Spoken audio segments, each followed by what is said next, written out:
Hey guys, what's up, everybody? Welcome.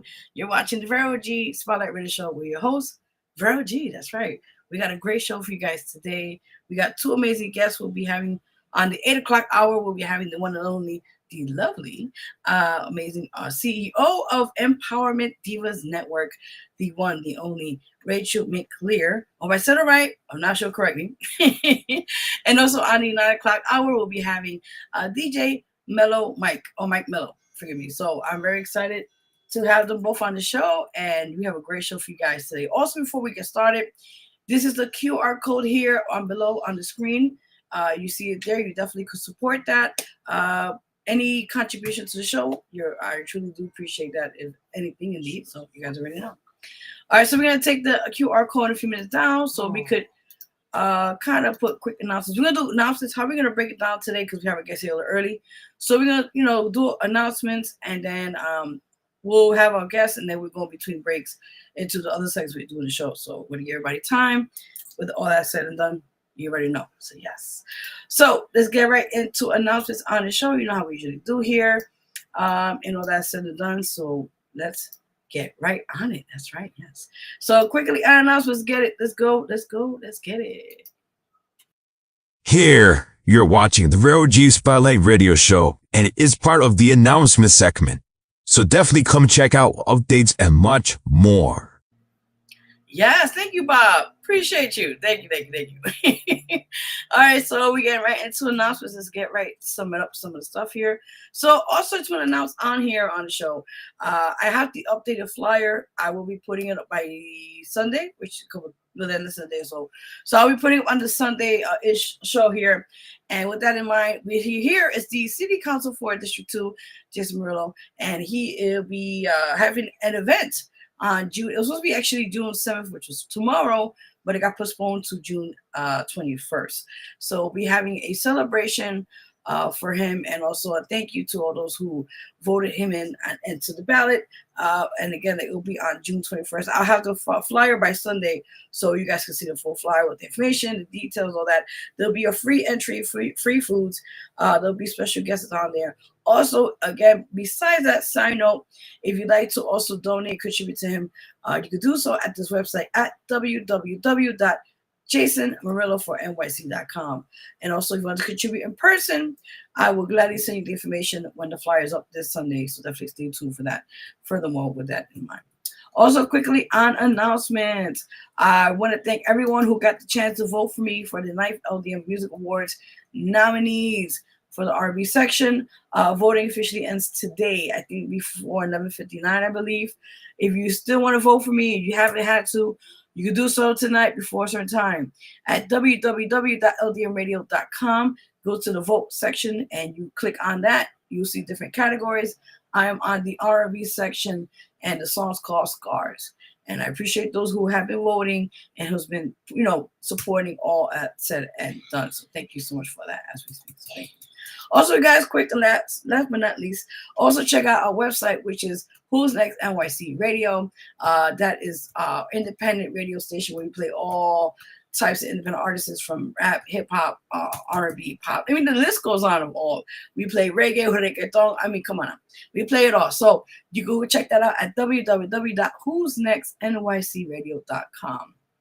And if you're an artist that would love to have this song on rotation, we have that availability right now. So you're more than welcome to do so with that in that situation. That's all you guys know. So yeah. Prior to that is it for announcements. Also, big shout out to my amazing friend and producer, Real Lyrics. His I believe, if I'm not mistaken, his song, his video album, forgive me, called Evolution 1, Volume 1, was supposed to be out today. It got pushed back a little bit, but it will be out for sure this month. So stay tuned for that in mind. So with that said, I'm going to get a song hopefully by tonight. You can put it on here so you guys can check it out and, support it. So I'm going to try to get that out before the end of the show. So you guys already know. So with that in mind, that was it for announcements. Quickly, we have a little time before we got to get on here. Let's see what else we can do quickly on here. Breaking news, I do want to talk about that briefly, if I could do so. Oh man, I just realized something. I have like my moments right now, blonde moments, you can tell. So I gotta do some fixing.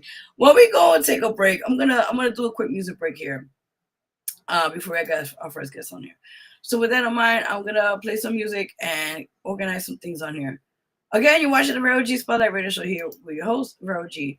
And after the music break, we'll have our first guest here, who I just mentioned right now. She's the CEO of Divas, and actually Empowerment Divas Network, the one and only Rachel Mcclellar. But I'll have her in a few minutes before we play music. So again, stay tuned. We got a lot of great things for you guys. It's a great show. Share, like, what you want to call it. We also are being seen live on YouTube right now, on Facebook Live, I believe, and also on Twitch. So those are the platforms we're on right now. You can tell a friend to support. Check it out. All that's said and done. Also, quickly, you can follow me also on my Instagram, which is at official Vero G. So definitely go check me out there if you guys haven't had a chance to. I appreciate the support you have. Thank you so much. So with that in mind, let's take a quick music break, and we'll be right back. After that, we'll have lovely guests for the 8 o'clock hour, and we will be right back. Yes. You already know we will. Yes. All right.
right, guys, welcome back. Welcome back. You're watching the Vero G Spotlight Radio Show. Here, your host, Vero G. Big shout out to artists. By the way, I met her a couple years back. I did media for one of these amazing independent artist shows out there in Brooklyn. And thank you for, I think Kenneth, I believe his name is, forgive me, who had the opportunity, Kevin, to be one of his showcases, be media. And I met this lovely young lady by the name of Aspen Jade, who that was right there. We just played a video for. And the name of that video is called Lighter. And that's herself featuring Aspen Jade featuring and Wheezy. And I always remember her. She was a really gracious, beautiful young lady. And she was very talented. So I was like, you know what?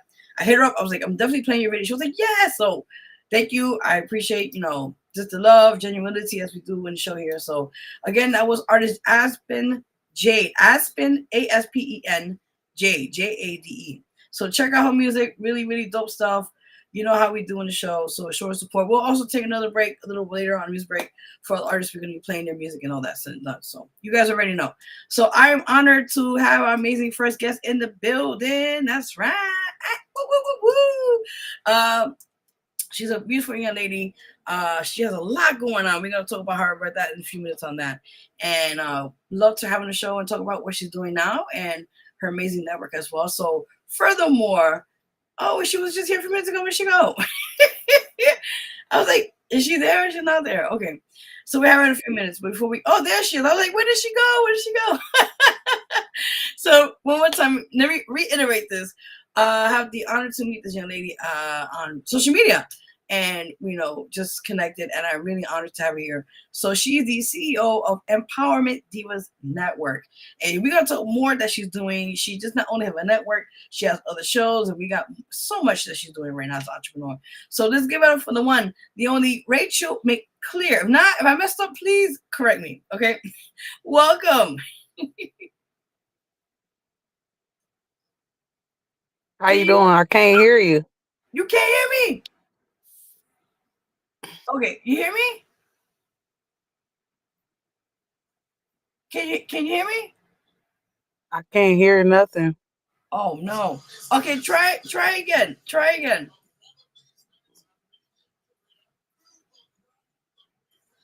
Oh boy. Okay, we're gonna try to get back on the show. So let's do a woosah right now moment, But furthermore, I'm honored to have on the show. She has a lot of things we're gonna talk about. Like I said, she has a network. She has various other shows as well under her network.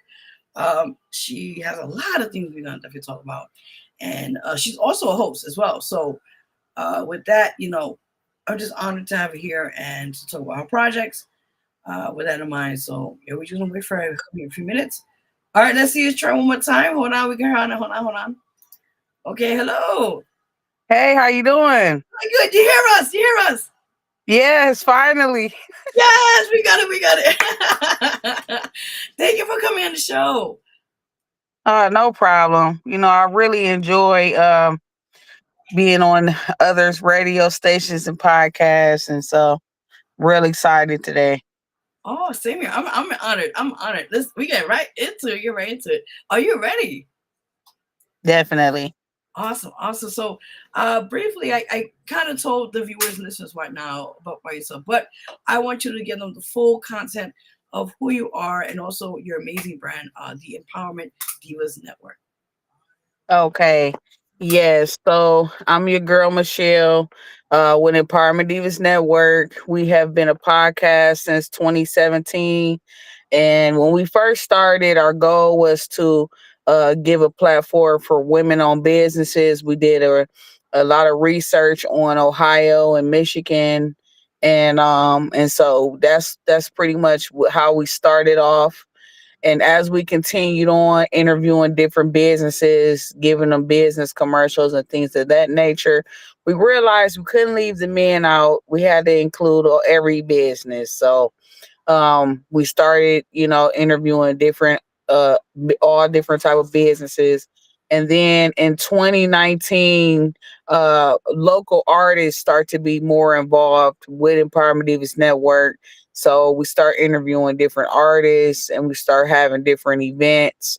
So I would say,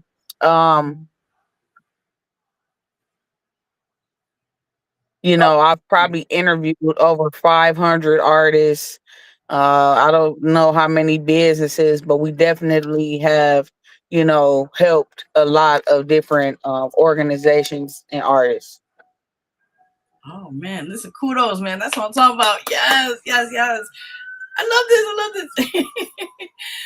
this. So prior to that, like I said, let's go a little bit before we get to that. So, what inspired you, even as an entrepreneur, and also to build your platform with that as well?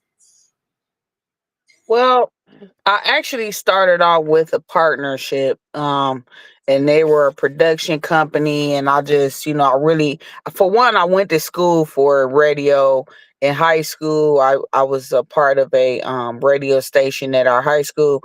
And so that was, really helping me like, hey, I really love radio. I want to go to school for communications. So I got my degree in communications. And then it's like, okay, I'm not really working, with that degree, but I can create my own. So that's when I created Empowerment Divas Network. And, for the last 3 years, in 2018, we partnered with Freedom K Radio, and that's based out of South Carolina. And so, the highest amount of listeners we've reached was like 5 million.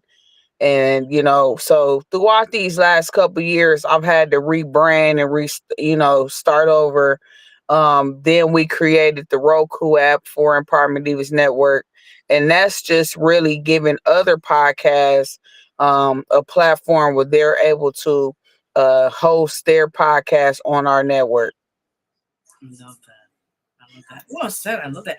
And I guess I saw the you just not only you have your own network, but you also have other shows. Like you just mentioned that underneath that, like just talk more about that because you mentioned like you have different shows for different things. But let's talk about how that all came about. It just really all came about as, you know, I have by me being in Ohio, I kind of just had faith and started networking with different businesses in Mississippi and Florida, South Carolina, things like that. And so I was able to network with these other podcasts and say, hey, would you like to join my network? It's only $30 a month for this. We got different packages, but I'm like, hey, I want to give you a platform because when you talk in TV, they're charging you thousands of dollars to be on TV, And so I just wanted to make it to where if I was a podcast, if I'm a podcast and I want to be on TV and I don't have thousands of dollars, where could I go? And so that's what I try to do. I try to figure out how I can help somebody else, especially when nobody really helped me get there. I love that, and I commend you with that as well. I'm gonna give you applause right now. Yes. Listen, I know firsthand the struggle, and being an artist, it's hard. And then on top of that, you want to branch out everybody, and I know firsthand experience. So I thank you so much for that. Really do, really do. Oh yeah, I love it. And now I'm a little hurt because I'm gonna have to rebrand again for 2025. We are opening up a EDN Studios, a video production studio here in Toledo, Ohio, and Awesome. so I'm gonna shut down that Roku app for a while and focus on that studio. But then we'll come back later on. But it's I want people to realize that don't be scared to start over and just keep going because if you stop, you'll never see the end accomplishment, but you have to just continue to keep striving, have faith, and know that as long as you keep going and you have goals, they will be met. It might take 5 to 10 years, but it definitely can happen. Amen to that. Yes, that's what I'm talking about, people. Yes. Awesome, awesome. So prior to, like you said, you've been doing this for a while. You've been working hard, getting, just put things in order and that sorts. Now, prior to that, now who inspired you? Like, let's say your family or people in the immediate software industry. Who kind of inspired you to that step, as they say? Uh, I would say I look at Oprah.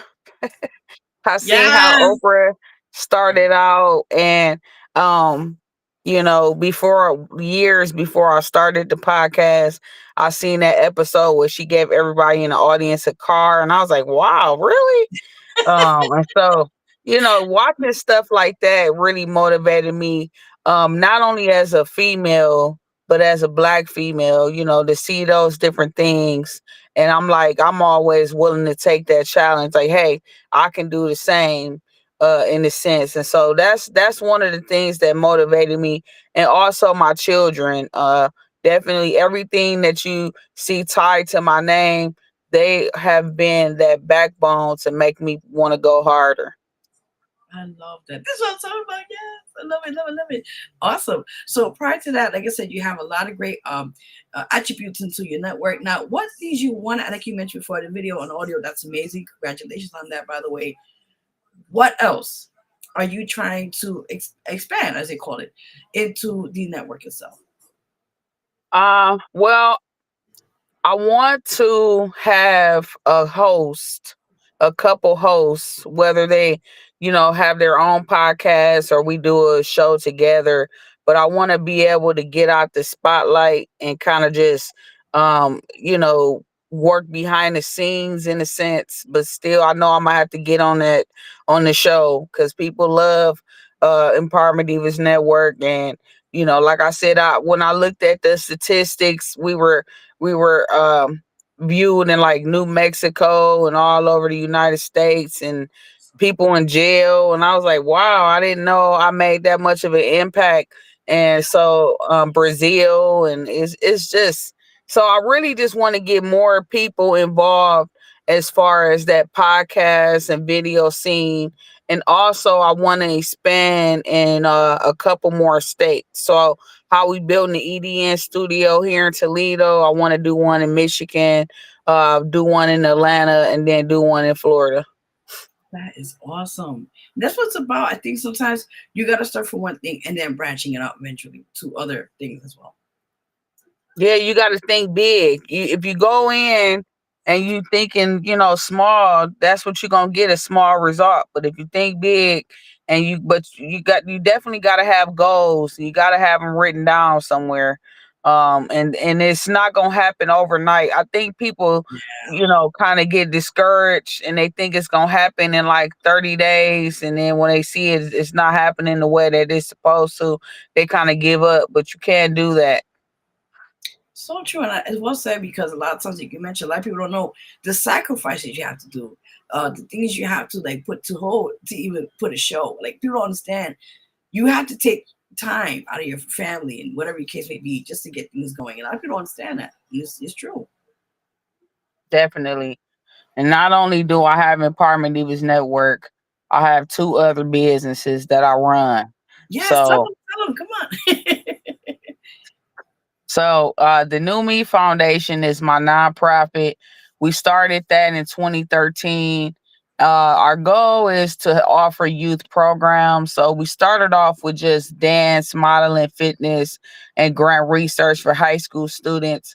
As we continued on throughout the years, we realized we wanted more like STEM courses for and programs for the youth. As of 22, we started with the agriculture literacy program, financial literacy. We also have an African American studies, because not only for blacks, students, but for all students, because they don't know the full history. They only know about Rosa Parks and Mhm. Martin Luther King. They don't know about all the different inventions and things like that. They don't even know where they come from. So to have that kind of program is important. And then we have some new programs I can't mention yet, but also since 23 we partner with the IRS and we offer free taxes with the Vita and TCE program, and that runs from February 1st through April 30th each year. And so hopefully we'll know in October if we're able to expand that program in different counties in Ohio. So not only are we helping the youth, but we're helping the families. And listen again, the flowers, people. Come on now. This is beautiful, and I tell you, like, it's great what you're doing, and you're helping so many people along the way, and it's just great to see the blessings coming back. So I always say, keep doing what you're doing. Yes, definitely. In my last business, PR Home Care LLC, started a home care agency 2 years ago. And one thing about it is that, I know a couple people who started the LLC first and then they started the nonprofit, Yeah. and you can see the revenue that they brought in from that. But I did it kind of backwards. I started the nonprofit first and then the profit. And within the last 2 years, my revenue has increased almost tripled, and so I wish I would have did it years ago, but I guess, it's God's timing. So I'm truly thankful to be in a position that I'm in now. And we do, we not only have offer home care services, but we provide independent provider training for people who want to be independent providers with the state. And we also don't just do it for Ohio, we do it for all 50 states. Oh, that's amazing. Wow. Congrats. Awesome. Awesome. Yes. Awesome. And like you said, with each of these things you're working on with the youth, with the home care, with other things that you mentioned alongside with that, what is your 5-year plan prior to you mentioning expanding into other states as well? What's the other plans you have with that? Well, my 5-year plan is just to simply, like I said, take my three businesses from, ex- create jobs, obviously, create more jobs. So I've hired 5 to 7 to 8 different staff, maybe more than that. It's probably got to be more than that. To run these different businesses. I want to be able to do more like inspired motivational speaking at different events. That's what I want to do. Once I get all my staff helping me with, everything that's needed as far as the clients and things like that, I want to start going out and talking to people because I think we need more motivation. We need to hear it from people outside of just politics. They want to hear from somebody that they can kind of reminisce with. And so I'm gonna work on that. But my goal is, like I said, just to really expand in these different states. I've always wanted a strip mall, so that's one thing too. and Yeah. also and also Awesome. we're gonna be buying land and we're gonna start having those I can't even think of the word right now, but they're home. Oh, okay. The container homes, we're going to Yeah. start building those container homes because the normal home is great, but I've seen so many different ideas and different ways that you can use those container homes, and you don't have to use hundreds of thousands of dollars to build them, and people will have somewhere to live. I love that. Listen, yes, make sure everything is by the cross and T's, everything paperwork wise, and as soon as you do that, it's going to be it's so a beautiful impact because, as you mentioned, there are a lot of people, unfortunately, with the demise of income or financial situations that end up being homeless, and you're right. It's right now we're still in a recession, by the way, for all these years that they're happening, and I think what you're doing is phenomenal. I mean, to help people with something of a home. People don't understand how important that is. If you have a foundation, if you have a home, that could also help you in confidence to get a job or do something that's going to better your life with that. Yeah. Well, nowadays you got to have more than just a degree. You got to Right. have a plan A, plan B, and sometime a plan C.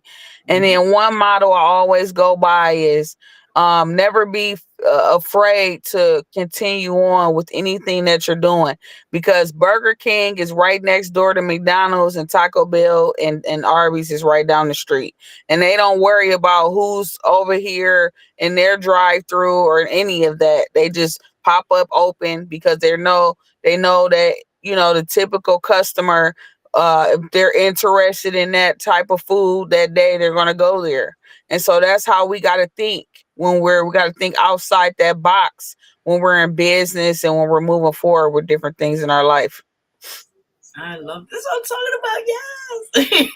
Yes. God bless you. I mean, this is phenomenal. And I know. Do you see yourself like, let's say you try it out at where you're at right now, and eventually it blossoms to word of mouth, and eventually it could pass into other states as well with what you're doing with the homes and that. Yeah.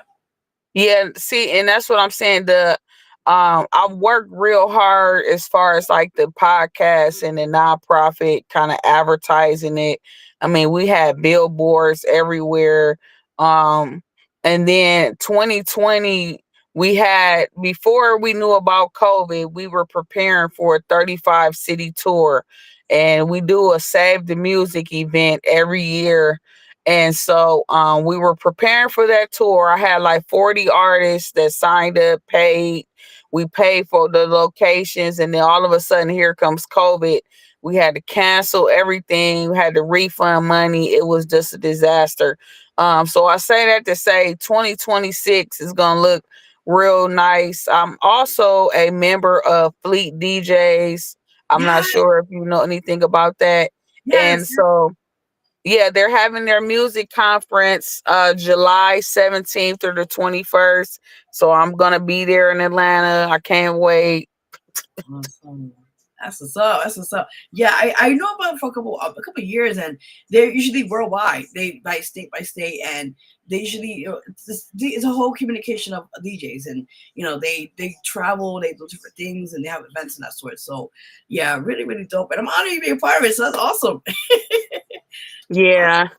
Awesome. It's more like you know, I feel like I'm the only female in Ohio right now. Like we got other females, but they're not doing that much. And so I just feel like the Queen of Ohio. Oh, take it. Listen, girl, take it. What you can. Yeah. So why don't you so how long have you been a podcast? Oh my goodness. I mean, this is like the online version, you could say. I've been doing this like over a year, but then like the actual spotlight radio show was like over 3 to 4 years now on like online, but it was in person. And 5 years altogether, yeah. And then I transferred to AM station for a little while, maybe like a year or so, and then I'm back on here. So it's been a journey. It's been a journey. Pretty much. Pretty much. Yeah, because I like your setup, and I said, wow, I was looking into it before we got on, and they're coming out with more technology, and I'm really loving it. I mean, some people don't like AI and different things, but I love it. I'm happy we got it. Oh, I'm Yeah. honored. I'll take it. Thank you. I appreciate it. It's all love, baby. It's all love.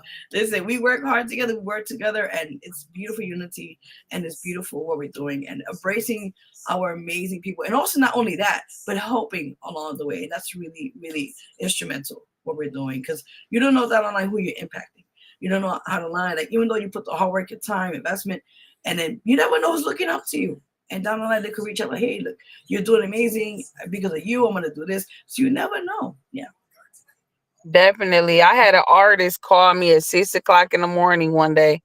And I was like, "Who is this?" And he's like, "Hey, this is David Reed, and I just want to thank you for always believing in me. And you were one of the first ones to play my music." And I was like, "Wow." He was like, "I want to invite you to a show." And I was like, "I was not expecting this at 6 o'clock in the morning. I'm just, I was at the point where I was like, do I need to just stop radio for a while?" And then here he come calling my phone. So I'm really thankful to you know be able to influence a lot of people, and like you said, you never know who's listening, and but you got to keep it going. You can't stop. You got to find some partnerships that's good, and just can continue to grow. That is so true. That's so true. Now I want to ask you about the DJ part a little bit. Now, as you as a DJ, like what kind of music you love to play, like especially with the genres, with your preference. Okay. Well, it's funny because before coming on, um I was playing a lot of like rap and R&B, last year about last year, I got a lot of country artists reaching out to me. I don't know where they found my information from. They were like back to back, back to back. And I like all artists. I like all music. I like Evanescence, so I was like, okay, so I was getting a lot of different artists reaching out, and I interviewed them, and they still kind of connect with me. And so I love all music. We do have a local artist review, and it plays all type of music, indie music, rap, everything. And then also now, for Fleet DJs, we do the Midwest top 40, and then we have the Ohio top 10 playlist. So every month I choose my top 10. I send it over to the state manager. He looks it over. I share it. I'm pretty much running Ohio. Yeah. All right. Good to know now. Awesome. So you're basically like all types of genres, and when it comes to DJing, and of course, like with independent artists, especially the indie scene is a lot. It's a lot. But that's really cool. I like that. And then, what is your DJ name? I gotta ask. My DJ name? Yes. Your girl Michelle. Because my Okay. name is Rachel Michelle McClellar. That's why I was But like I trying to just go. okay. It makes sense now. Got it. Yeah. Okay, awesome. So now I know I'm right. I'm gonna find out. Awesome. So that's amazing. So prior to, like you said, you're working on the DJ, you're working on the music side. But now for example, let's say artists, they want to submit music to you and also what you're doing. So how can they get about that? So they can go to Instagram, Empowerment Divas Network. They can Google Empowerment Divas Network. My website, I gotta restructure it. I was upset about that, but definitely can go to Empowerment Divas Network at gmail.com. And I mean, mostly, if you go to Facebook, type in Empowerment Divas Network, we're there. So you can find me. We're pretty much anywhere. TikTok, everything is all up and active. I love that. This is what I'm talking about. Yeah, I'm excited. Okay, so prior to that, now the name empowerment. Forgive me, Divas. I kind of understand what it is, but those who don't know, how did you come about with that title itself for your network? Well, empowerment is what I've tried to, install. Empowerment, empowering others. Divas is just women, but again, that was before I kind of branched off and focused on all businesses. But empowerment divas, that's more of us. We need to stick together as women, to help others, to help each other. We need to stick together. So that's where that came from. Obviously, the network portion is to go global. You got to think big. So before I was even connecting with other states, I was thinking big. I was thinking outside the box. And then I had somebody say, "Hey, well, how can you, work with other states, but not really get it in your state?" And I was like, "I'm gonna show you." And Yeah, so I showed them, I can be now with our phones and our computers, you could be anywhere. true. That's what I love about technology now is like it's accessibility. That's the biggest thing I learned from it as well. Like you could be literally, forgive me, but you could be in the toilet and people would not even know. That's what's so cool about that. I mean, I'm still old school a little bit, but technology has really come a long way, and it's really in a positive light sometimes. So. Yes, definitely. So we have to be able to use this technology, other than, the ways other than just staring at Facebook or talking negatively. There is documentaries, there is research you can do, there is ways to answer any question that you might have, and people don't use their phone correctly. So during COVID, I started looking at more documentaries, more history, and started learning a lot. And so I learned a lot during that time, sitting at home, couldn't go nowhere. So my thing is like, if you didn't learn anything, I don't know, something is wrong with you, because No. you have plenty of time to get something together there. Exactly. I think reevaluating also helped about with this whole situation with COVID. Oh yeah, Yeah. big time. Definitely reevaluating. I was pregnant during COVID, and I was still on doing the Apartment Divas Network, and I was still working. It didn't phase me at all. I was still out here. So everybody was getting unemployment and I was still moving. That's what I'm talking about. Listen, you gotta get them coins. Do what you gotta do, man. That's amazing. Yes, I love that. Love this. Now, prior to this, like you said, you got a lot of things going on, and I'm really so excited. I can't wait for more things to come for you. Prior to that, I know you said you were working on other projects. Is there anything now? You know, on the show, I try to get an exclusive from like all the guests. Is there something like you did mention earlier? I heard that you were like, but I'm not gonna talk about that. But is there anything else that you wanted to get a sneak peek to us that we only can get here on the show before you give it up to anybody? Um, what I will say is that we're preparing to work with 100 farms. Um, Awesome. and so I'm trying to get it to where, you know how the oranges come from Florida, right? And they ship them out. Well, they had something on the news saying that there's a shortage of oranges in Florida right now, and they have some type of weird bacteria. They said Chinese bacteria. I'm like, why is it always coming from China? Uh-uh. Um, yeah. So anyway, they said that they showed the orange farm, and then they said that it was a shortage. So my thing is that since we're in Ohio and it gets snow and everything else, but you're able to have containers and grow the oranges that way. So we're preparing to be able to reach out to these different farms between Ohio and Michigan, have grow some oranges, grow some other herbs and things like that, and be able to ship them out down south. And anybody that want to order, they can go to the website or whatever. But that's what we're working on right now. Oh my God, congratulations in advance.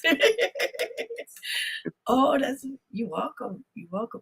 This is amazing. I tell you, I always say, always do as many things as you can. Like, let's do this, let's do that, execute that, let's get this out the way and that. Now, prior to that, like I said, you got a lot of things going on. What else prior to the business side? Are you I don't know why I'm getting this. Now, are you working to something like with merch or with not merchandise, but something with a shoe line or merchandising? Uh We actually, I need to go in and focus more on the merch. We sold a lot of our jackets. I had created some Empowerment Divas Network jackets where it had our logos. It had one of the co-hosts whole face on the other side and all that. So I need to go and upgrade that. I did have a shoe I was working on. I just haven't.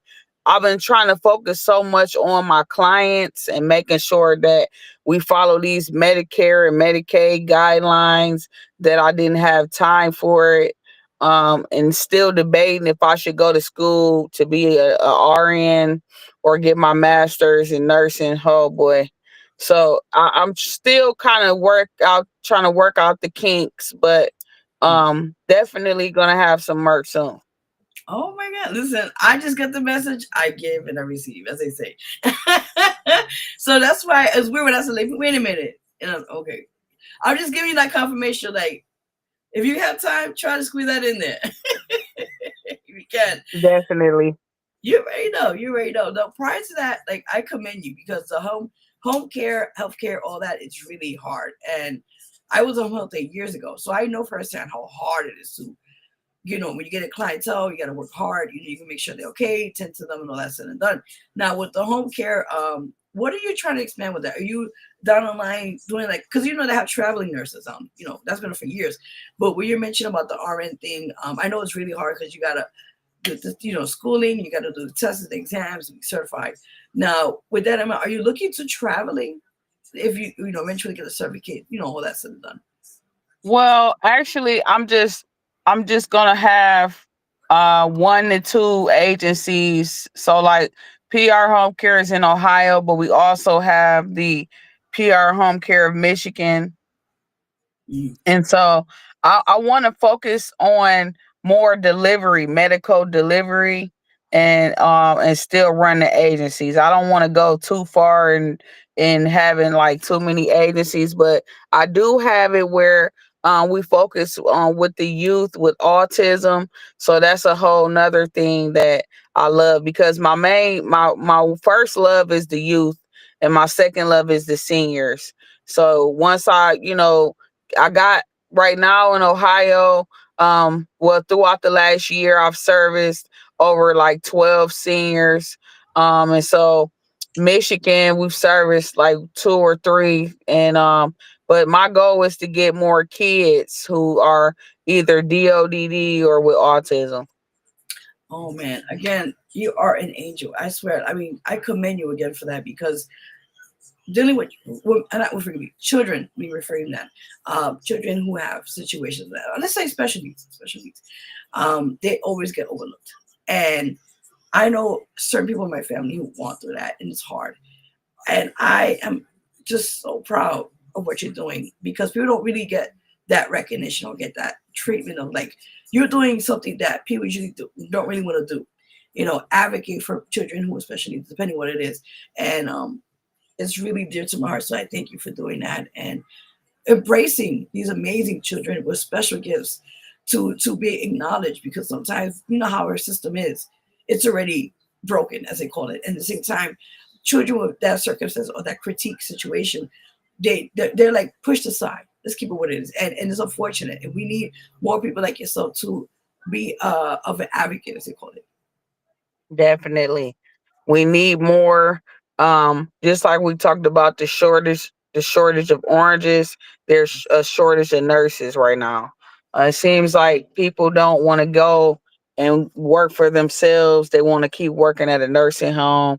But we need more independent provider nurses. So if it's any nurses, LPN, RNs that want to become their own provider and they want to be contracted with these different insurances, you definitely can go to www.prhomecare.llc and let us know that you're interested in learning more.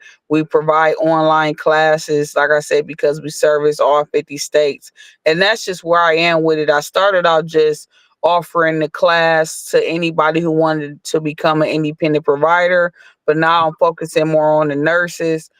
Within the last 2 years, I've probably had about 550 people who took my class. Yes, awesome, that's amazing. Oh Yes, man, that's awesome. That's awesome. But like I said, you're reaching out, you're branching out, and the fact that people, that tuning in now later on will be, if they're interested. I'll tell you later on in social media, so they could definitely tune and check you out with that. But with that said, I think it's great that what you're doing, you're branching out with the music side, with the DJ side, with the programs that you're working off under, with the home care, and then also with the, the entertainment field, pretty much, as they say. And it's amazing. And I commend you again, because it takes a lot.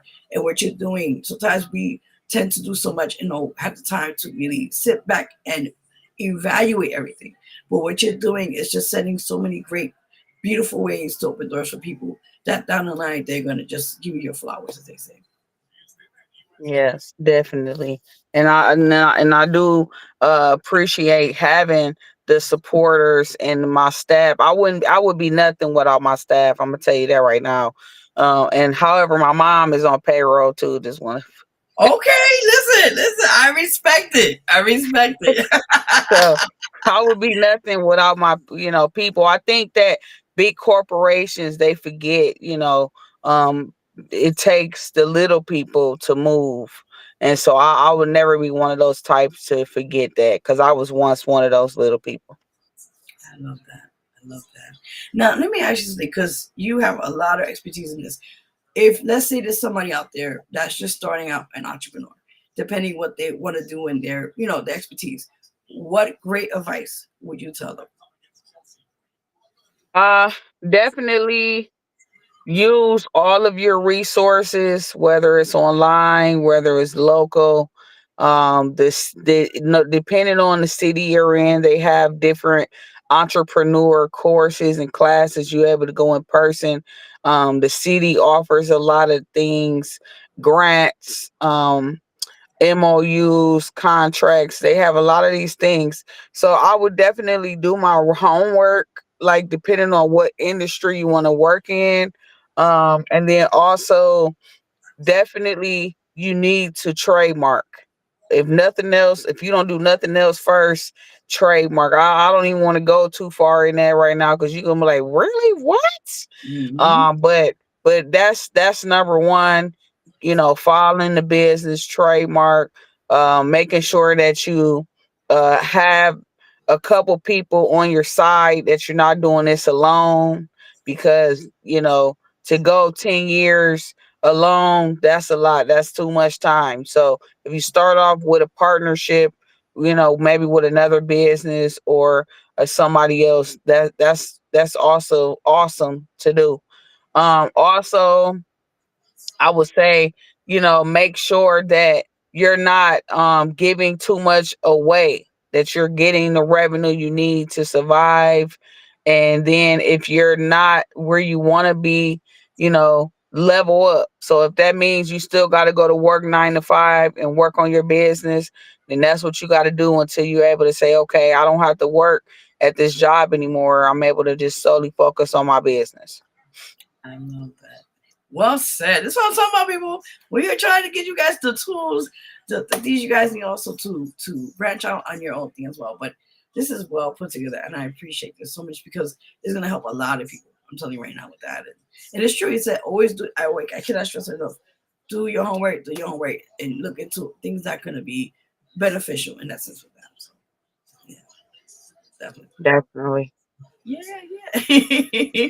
So prior to that, you mentioned earlier about shout outs, but now we have the shout outs part. So listen, you got the time. Tell everybody who you're shouting out to, who you want to shout out. Okay.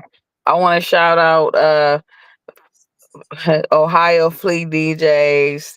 I want to shout out Jackson Management and all my people in Ohio.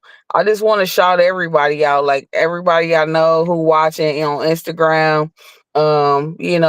Just know that it definitely takes a village, and I'm willing to help, more people, anybody interested in media or whatever the case it is. I'm definitely there. So shout out to everybody tonight because it's Friday, but should go out here and make sure you have a great weekend. You see, she said it first here, people on the show. Awesome. And also tell them where your social media, where they can find you and all that good stuff you guys mentioned earlier here on the show. Take your time and tell them where they can find you and all that as well on the websites. Okay. So you can definitely go to Facebook and type in Empowerment Divas Network. Instagram, it is Empowerment Divas Network. You can go to PR Home Care LLC, and really Google has a lot of information on any of my business. Also the newmefoundation.com. Everybody loves that website, and it talks more about the media on that one. Empowermentdivasnetwork.com, I had to shut it down for a while, but like I said, we coming back. July, I want to say July 5th, we're going to open up EDN Studios here in Toledo. Yay! I'm excited. I'm excited. Yes. Oh, I can't wait. I can't wait. Can't wait. So prior to that, before we close out of here, any last things you want to add on here that you haven't talked yet briefly on, like anything else you want to promote or anything that you want to add on here on the show?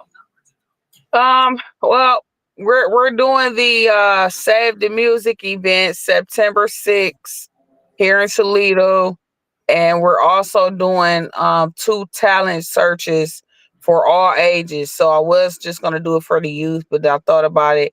We're gonna open it up for all ages, and that is June 27th and July 24th. So those are some of the events that we're doing.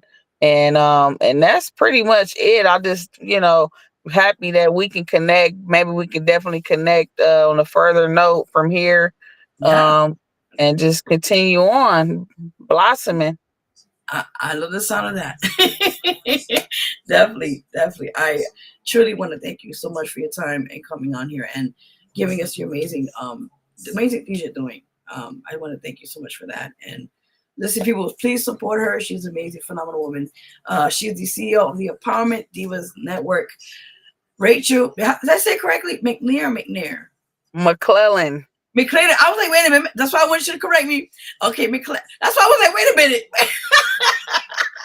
Listen, I be messing up sometimes, man. This is Rachel McClellar, right? Your girl Michelle. Your girl Michelle. Better yet, okay, your girl Michelle here right now in the building, okay? Listen, show her some love, guys. Support her. She got a lot of great things going on. Again, she got the talent show coming up. She got the music event coming up as well. Listen, support her. She got a lot of great things for you guys. Thank you so much for coming on the show. I truly appreciate it. Thank you for having me. You're welcome. Anytime. Have a good day. You too. Take care. Peace. Bye. Awesome. Yay. Awesome, guys. Yes. Thank you again. Your girl, Michelle, the CEO of Empowerment Divas Network. Thank you for coming on the show. Truly appreciate you. Again, support her, guys. She mentioned where to check her out. She is amazing, phenomenal. So you guys already know. So with that in mind, we're going to take a little quick break. We'll play some more tunes for you guys.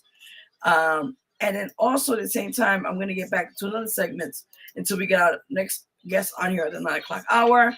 So again, you're watching the Vero G Spotlight Radio Show here with your girl, Vero G. Hello there, Fufu. I see you, brother, in the chat section. Also, guys, if you want to say anything on the show, anything that you know, any comments or any questions for our guests, you're more than welcome to do so. Chat is open now. Now, my voice is a little hoarse because I just been suffering through allergies. So forgive me as you don't sound like this. I actually sounded like a man earlier. I was like, ooh, boy. So hopefully it's clearing up because this allergies is kicking my ass. You guys already know. Yes. So with that in mind, we'll be right back. We're playing a few tunes here for you guys on the Vero G Spotlight Radio Show. On here on the show. On the 9 o'clock hour, we'll be having DJ Mello Mike on here. And can't wait. So you guys already know. And also Sunday, guys, we'll be having one of the amazing guests. One of them is going to be the New York City mayor candidate for the independent party. Forgive me. She goes by the name of Shane Kwana, if I said it right, Lewis. So I cannot wait to have her on the show this Sunday. So stay tuned for that. We'll furthermore with that. All right, guys, let's take a quick break on here on the show, and we will be right back. Yes, you guys know how we do. Ooh. All right, we'll be right back because I'll keep talking. All right, man, hold on, make sure I get this right. I will be right back.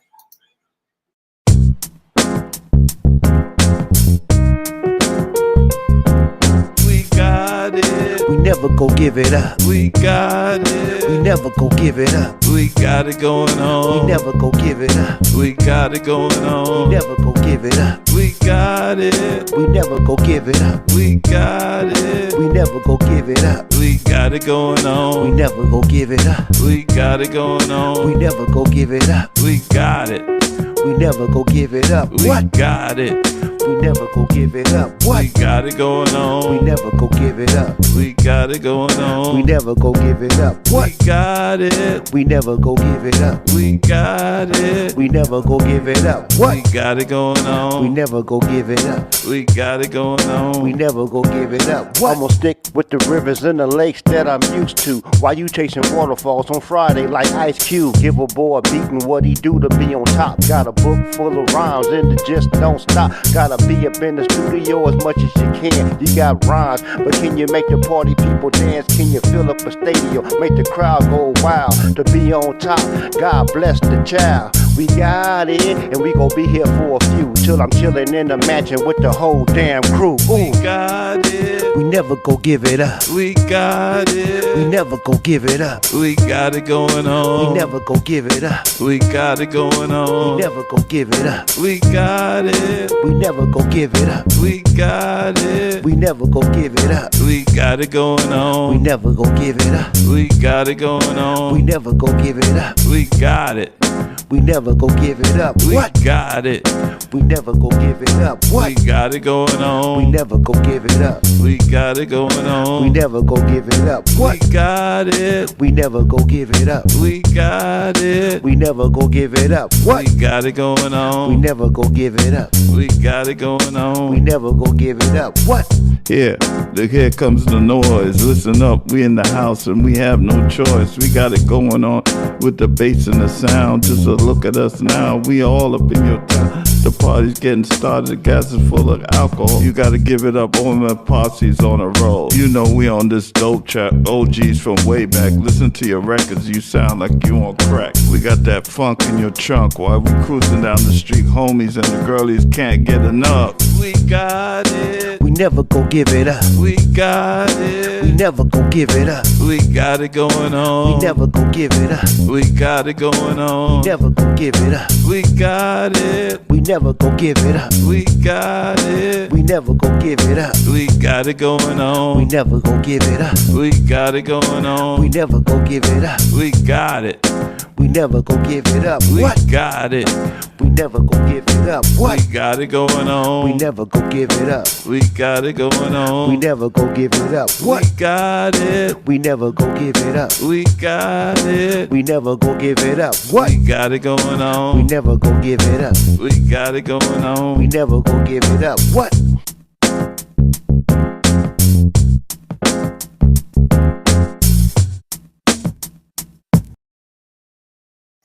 All right, guys, welcome back. Welcome back. You're watching the Vero G Spotlight Radio Show here with your host, Vero G.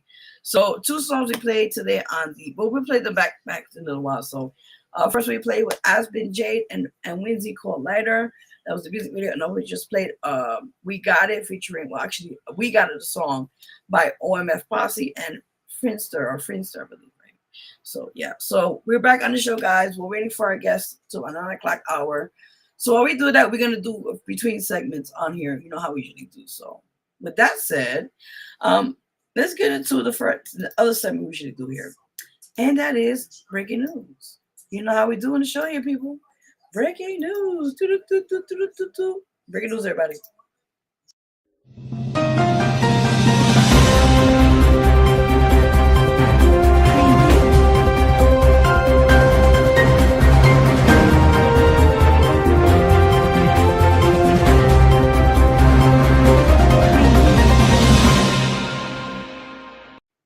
All right, guys, welcome to the breaking news here at the Vero G Spotlight Radio Show. Your host, Vero G.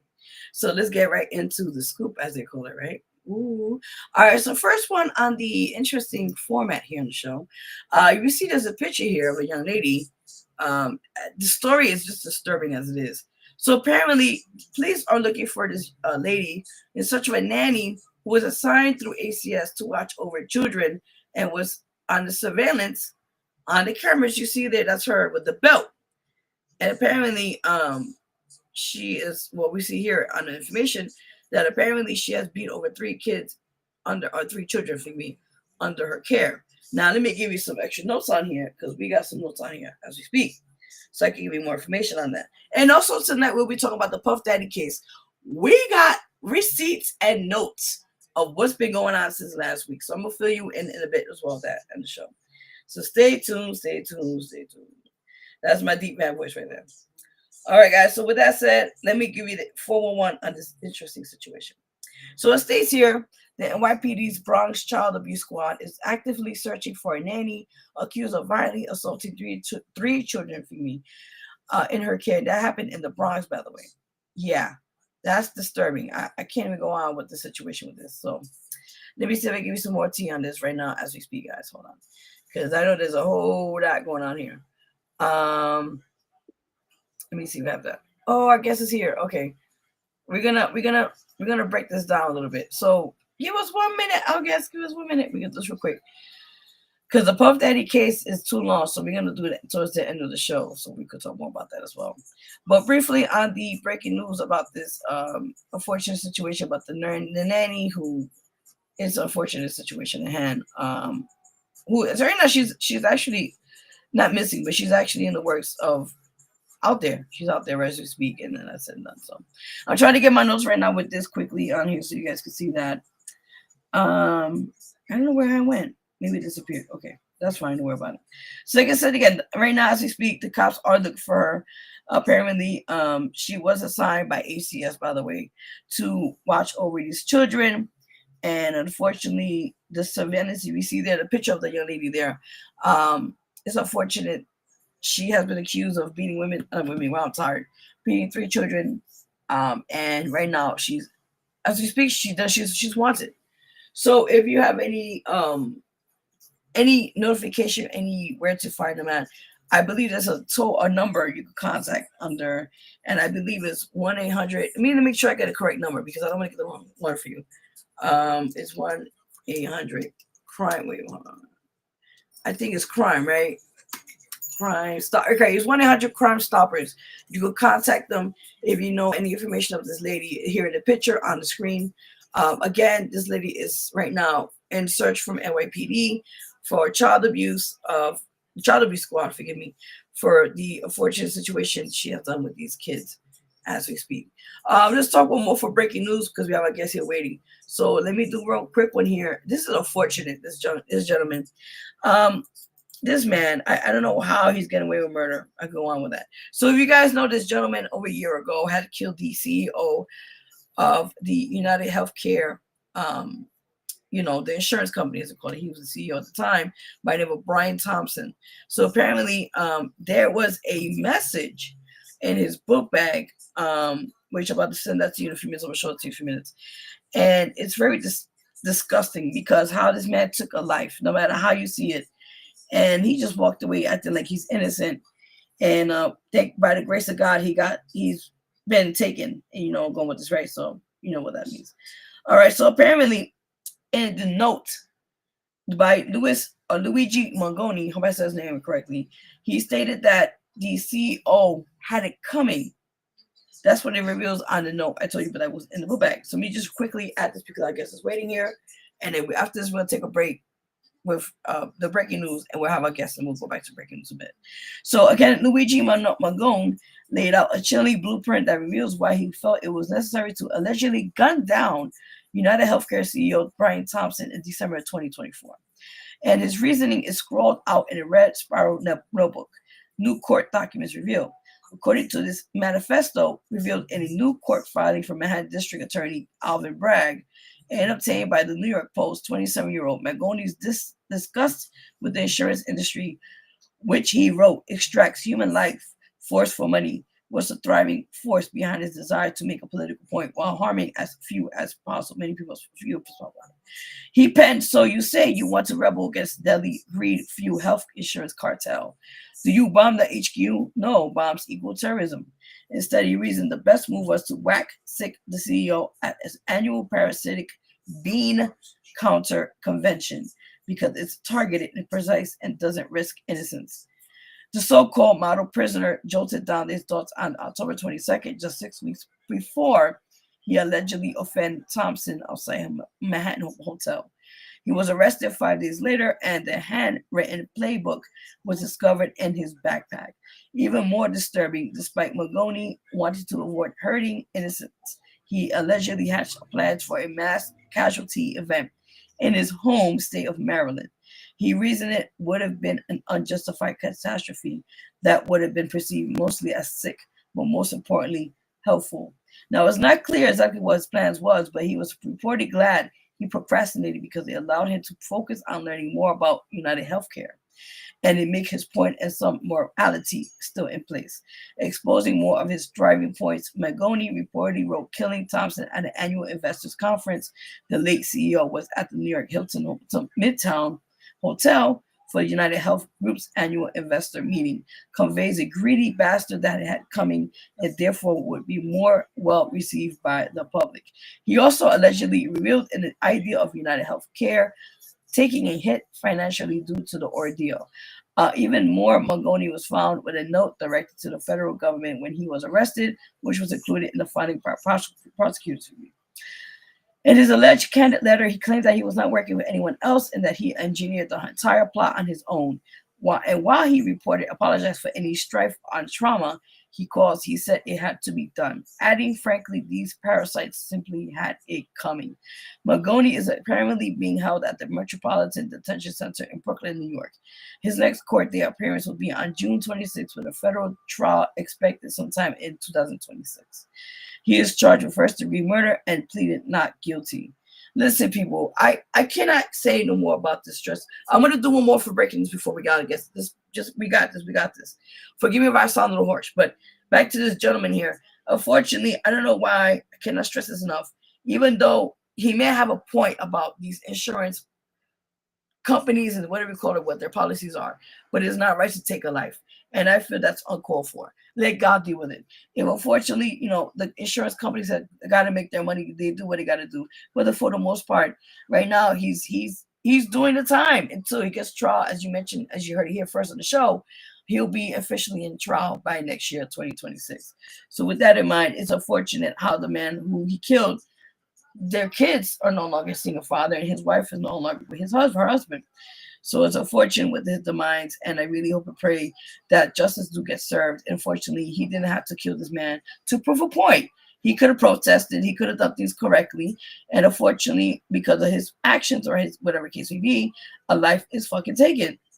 Let's keep it what it is, people, right? Okay.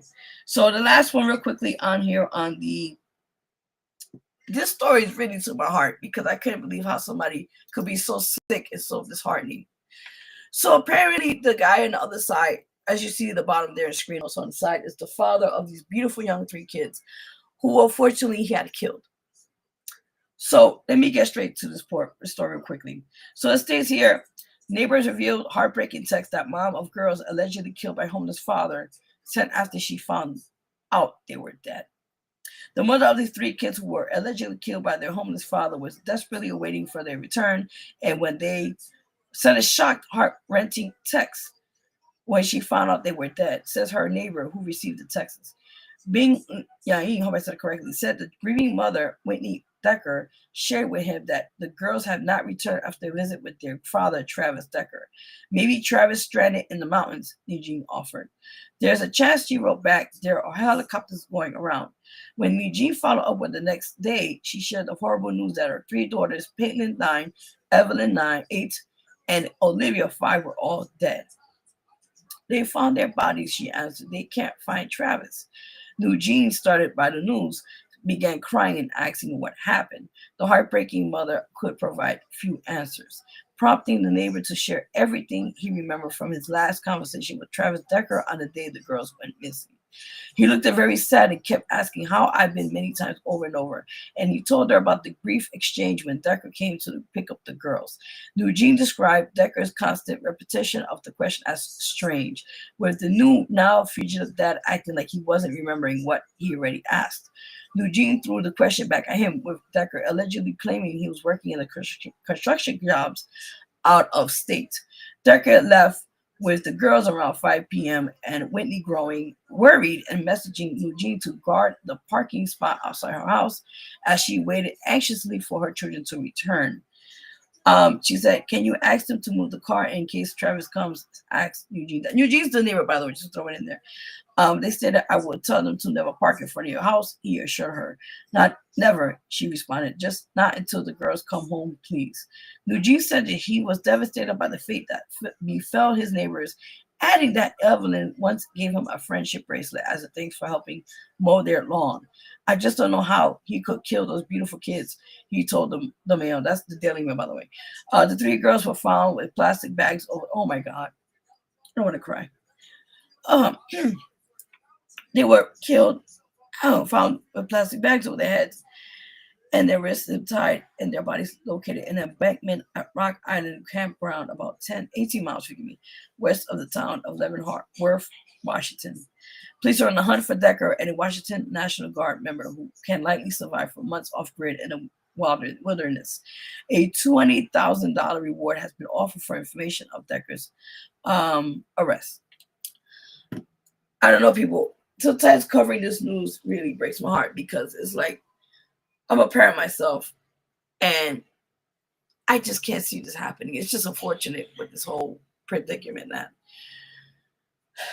Listen, man, It's unfortunate, but I have to break the news with this one. But unfortunately, may their souls rest in peace, these beautiful three angels. And at this time, the family are grieving at this time, and may the father who had committed this horrendous situation be found and get full what he has done, and the justice that these girls will get to unfortunate their father to kill them. It's unfortunate, and we live in a world that's wicked. That's all I gotta say. That's all I gotta say. That was it for breaking news, guys. Forgive me, my voice is a little harsh right now. Let's get our next guest in the building. I am honored to have him on the show. I've been on the show, I think, once or twice on here, but I'm honored to have him on here. He's a great guy. He got a lot of things we're going to talk about on his show, which is called the DJ Mello Mike Show. We're going to, talk about that and everything else, as they say, right? So furthermore, let's give it a building. What's up, DJ Mello Mike? I got you, brother. What's up? Welcome. What's going on? What's going on? What's going on? I'm doing good. Welcome. I'm honored. It feels weird, but it's like the rest of the roles here. Seems like the roles have been reversed. I did the interviewing the last time around. Now, seems like the role has been reversed. I love I'm it. I love it. honored. I'm honored. I love the show. Vero G, you're doing a fantastic job with the show. The stories, they are, oh my Lord. I mean, I was just sad for this last story that you told, and my heart breaks for these three kids that unfortunately are no longer with us, and I'm a parent myself, and yeah, my heart breaks as well. Overall, great show. I love what you're doing. I love you. You're doing awesome work. Happy anniversary. Yes. Happy anniversary. I didn't bring the cake with me today. It's okay. It's somewhere around over here. Don't worry about it. But happy anniversary. 1 year. Thank you. Yes. Happy anniversary. Listen, that's a blessing. That's a blessing. And you're doing great things. I'm just honored to be on your show. Well, I'm honored you're here. So on. Are you ready? Oh, I'm ready. I'm ready. Oh, awesome. I'm By ready. the way, I love the title. I love it. I'm just people are like, what? The thing you got right now on your show, I'm just loving it, by the way. He's the champ, baby. That's right. He's the champ. Hey, I represent. That's right. Tell him, baby. Yeah. I represent. No, you already know. I'm gonna leave you alone with that. I respect. I just wish I had the money they made. No, but listen, it's all good. You got the title. I got the title. That's good enough right now for now. That's it. Exactly. Oh yes. So, yeah, you already know. But tell the viewers watching now a bit about yourself. Like I said, you have the DJ Mello Mike Show. Also, before we get into that, tell us more about you as a DJ and how did you get into the in the industry of this? Oh wow, the industry itself. Let's just start out with this. I started out in radio back in the year 1988. So imagine how long that has been. That's been a while. There's been a long time now. Yeah. So I spent 17 years in the radio industry, and it's been off and on. So I spent 17 years doing radio, and I've been doing club DJing a few times here and there. Of course, growing up in the state of Arkansas, we don't have a whole bunch going. We had a lot going on then. Wasn't many avenues for me to go into DJing at that time, and even now, still not much going on now. I mean, I'm just saying that I'm telling the truth, and I believe in tell the truth, shame the devil. So, Arkansas just is what it is. I'm not going to talk down on it, but I'm just telling you what I know. But not much opportunity here as far as because we have other DJs that are doing their thing, and I'm not going to knock them because they're doing tremendous work here. So I'm not going to step on their toes, but but I have my avenue, and I said, you know what? I'll stick to what I do as far as the DJ Mello Mike Show, and I play a lot of great music. I different genres of music. I play the Southern Soul Blues. I play the old school R&B, as well as the old school hip hop, as well as the rap music of the 80s and the 90s, as well as the new school stuff. And if y'all listen, I do play some Vero G as well. She has some great y'all know she has some great music. So my favorite is Scars. So I love her stuff. So you know I play a lot of great music. I play a lot of great artists, and I love doing what I do, and I love the people that I do it for because they love what I do, and that just makes my job great, and it makes my job rewarding. And the people that I come across, I love what I do. I really do. I love that. And I see it. And I just want to say thank you because I didn't know you started way back then. So I Oh didn't yeah. know so much about that. But I mean, I thank you for your contribution to that because a lot of people, I guess I was telling the other guests, sometimes you don't get the flowers what is well deserved because people, it's always, you could curse here, by the way. It's bullshit. You know what? But I started fresh out of high school. I graduated in '87, so we call it. I didn't really, as they say, get a break. Gotcha. When I graduated high school. So when I graduated May of '87, I went straight into college July of the same year. So no break in between that time. So I said, you know what? I wanted to pursue this career because I've heard other DJs that really caught my eye and they caught my ear. And I wanted to be like them. And I had a chance to meet those guys, and that really opened my ears more, and it really it had me enthused and had, I guess you could say that light bulb went off some more. Yes. So I just went at it, and I didn't stop until I got there. I love that. And that's what I'm saying. Be consistent, keep pushing, keep working hard. Like you're gonna have them days, listen, we're gonna have the days where it's like just enough. But Right. when you look back at that journey and you're like, wow, I did this on my own, or I had a great, people, team, whatever you call it, that really stuck with me, is worth the things you're going through because there's a better outcome eventually. Definitely. Definitely. So I mean, I look back at it and it's like, back in the '80s wasn't really a lot of money to be made. Back then. It's just the joy of music, back then. And I love, the '80s, the '70s and '80s music back in the day. So I guess that was my joy, and that just kept me going. I didn't really worry about the money. I had to, I had a bill or two that I had to pay. I wasn't really worried about that. I just love music just like I do now. I love that. That's amazing. Now let's talk about that a little bit because me and you, we have very similarities when it comes to music. We like the throwback music, not music now is trash. Let's keep it what it is, okay? Right. But going back in time, like who was your favorite, like let's say back in the days, like let's say the '80s, right? Because you were already tapping into the music, the radio scene, as they call it. Who were like your top, let's say 3 or 4 artists back then you would love to be playing on rotation on a radio show or station? Ooh, back in the '80s. Too many, Oh my God. You got me that one. Let's see. If I had to choose my top 3, Rick James would be headlining. I've always been a fan of his. Of course, he came out in '78. Oh yeah. And I've always been a fan of his. I had Tom McDermott on my show, who is the lead guitarist for the Stone City Band. And I had him on my show back in April. Okay. And great guy, wonderful guy to talk to. He's wonderful guy. He's very down to earth. And I mean, I love him dearly. But Rick James, he's one of them. Cameo would definitely be in that.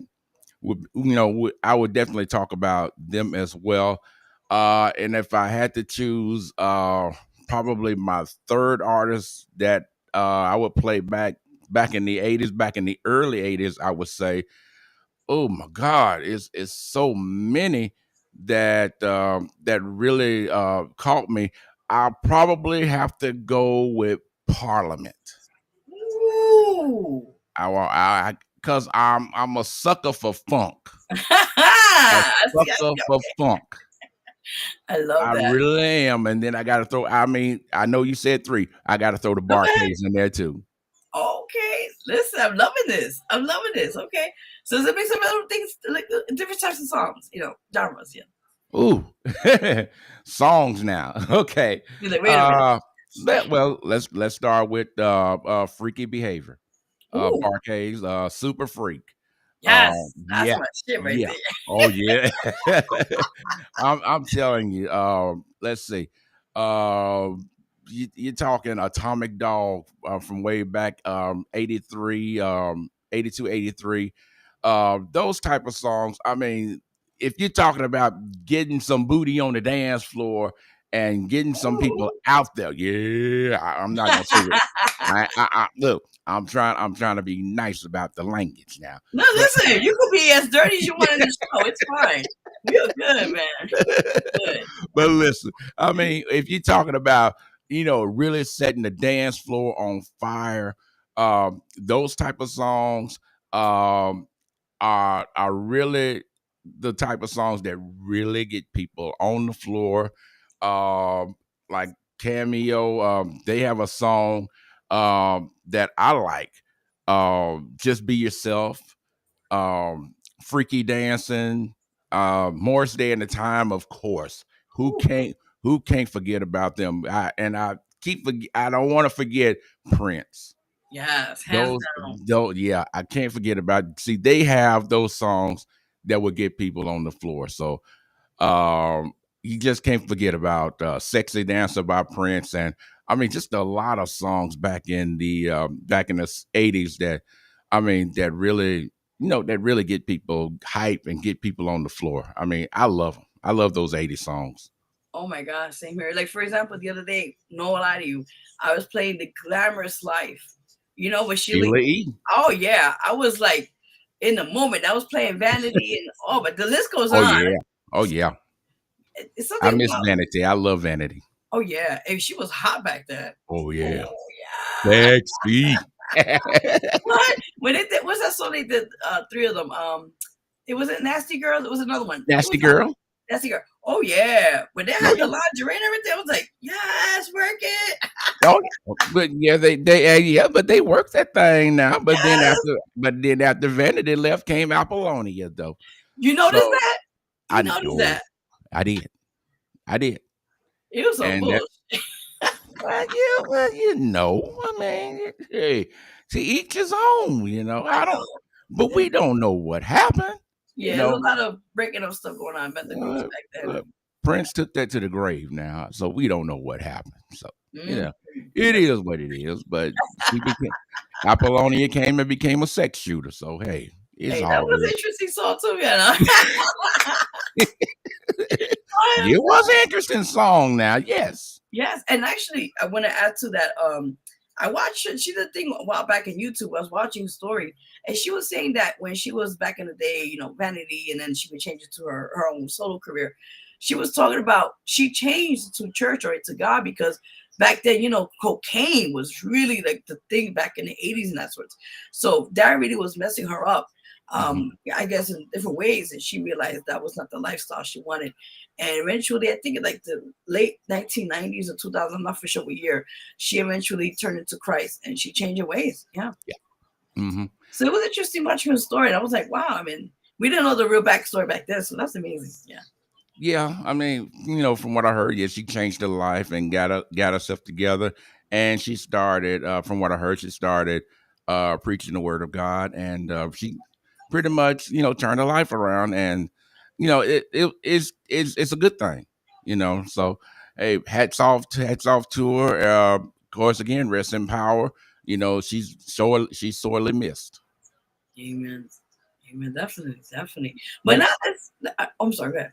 yeah, she's definitely missed. Oh, yeah. You know that. I mean, her music it's classic, as they call it. Definitely, yes. Oh yes. Definitely, definitely. So let's talk about the artists now this year. In mainstream, just mainstream alone. Mhm. Like, let's see who's the top 3 or 4 that you really like, kind of mess with their music a little bit in mainstream. Oh, okay. See the mainstream of today. Golly. Uh, but you know what? A lot of the stuff that's out today, I mean, it's some very good stuff, and it's some interesting stuff that's out. And I'm loving Future's music. I'm loving this stuff. Kendrick Lamar He's good. has some good stuff as well. Loving him. Janae Aiko. She's hot. I'm crazy about her. Oh wow. Oh wow, I'm crazy about her. Those videos I watch of her. Ooh, yeah, I'm crazy. I'm crazy about that girl now. You Yeah. know. Like that Yeah. video she did a couple years ago called Wailing. I never seen that Mm. one. I have. Oh, I you have. know what I'm talking about. Oh Yeah. yeah, she's hot. She's hot. She's real hot. And I mean, and it's a lot of them that I actually started. I actually started liking that, and I'm just gonna call a spade a spade. At first, I couldn't get with a lot of the new school stuff because a lot of it I couldn't understand. You Yes. know, Yes. but I started listening to it a little bit more. Now, as a DJ, well, you got to listen to it all, and you got to pay attention to it all. Now, I have kids that listen to a lot of that stuff. Daddy, you got to listen to this. You got to listen to this. Oh, You're like, do I have to? just really like the kids tell us, when they were growing up, do I have to clean up the house? Do I gotta sweep the floor? Do I gotta do this? I'm like, do I gotta listen to this? I mean, oh, this garbage and stuff. Do I have to really listen to this? I got to listening to it. I sat down. Okay. And I'm bumping my head now. That's the first sign of it sounding good. So I'm sitting up here and, I'm bumping my head. And all of a sudden it gets really good, like Holy Ghost is hitting you. I'm doing this. And now it done really got good. So, you know, it's starting to grow a lot on me, and I'm loving a lot of it though. So, you know, I'm learning to appreciate all the genres of music, whether it's old, whether it's new. I'm starting to appreciate the artist and the artistry that comes with it, because a lot of these new artists, I mean, these artists they are some geniuses. I mean, they are very, very creative, and I'm very appreciative of the gift, and it's a gift. Music is a gift from God, and these guys have that gift, and I'm very, very appreciative of this. That's amazing. That's what I'm talking about. Yes, yes. I love that. I love that. Oh yeah. Definitely, definitely. Now let's talk about your show, which is called DJ Mello Mike Show. Okay. And tell us more about the show itself. The show itself. Um, Here I am thinking of, what can I do as a DJ? How can I bring this show to life? Now, the story about DJ Mello Mike, strangely, uh, came about in 1988 again, Oh, when I started in radio, and I didn't name myself this. oh, So this is not my creation. It was a guy that I worked with in radio that I gave myself another name. He said, that's we not going with that. He said, you're gonna call yourself Mellow Mike. I said, hmm. you didn't I take it. said, okay. So here it is, 1988. I've used that name back then. Here it is, 2025. I'm still using it. I just added the DJ in front of it. And I said, okay, now here I am. I'm looking on Facebook, and I'm seeing a lot of DJs, and they're using this platform for their shows. So I'm thinking, okay, well, if they can do it, damn it, how come I can't? Right. you know. So here I'm thinking, all right, now let's get to work. So I started working my craft. I said, okay, now we're gonna create the DJ Mello Mike show, and the rest is just history. I started getting music in, people started loving it, and artists started tuning in. Said, "Do you have my music?" No. Give me an email. And it just trickled down from one artist to the next. And from one artist, I got two. From two, I got three. From three, I got four. From four, I got five. Vero G, I don't know how many artists I got. I got so many now because That's because good. That's good. well, I'm blessed because I'm these artists entrust me to play their music, and they send me their music because they know that I'm going to play their music. And a lot of people, they love what I do because I give them new flavor. You know, I give them the new stuff, especially in the Southern Soul Avenue. I give them stuff that they never heard before. Ooh. You know, I do that, and they're like, "Who is that?" I tell them, "Well, this is so and so. I never heard of them." Okay, you heard it first right here. So Exactly. You got exclusive. right. These are the exclusives. That's what I call them. And I have a segment of exclusive new music right here on my show. So I give them the new stuff, and I have my interviews lined up, and I have a lot of great people that send me music. They call me, and they tell me how much they appreciate me for playing their music. They inbox me, and they, just tell me how much they appreciate me and stuff like that. I mean, it really goes a long way, and it keeps me going. It keeps my fire burning, and I mean, it just makes me happy and makes my job again eat more easy and makes it more rewarding. And I can't stop.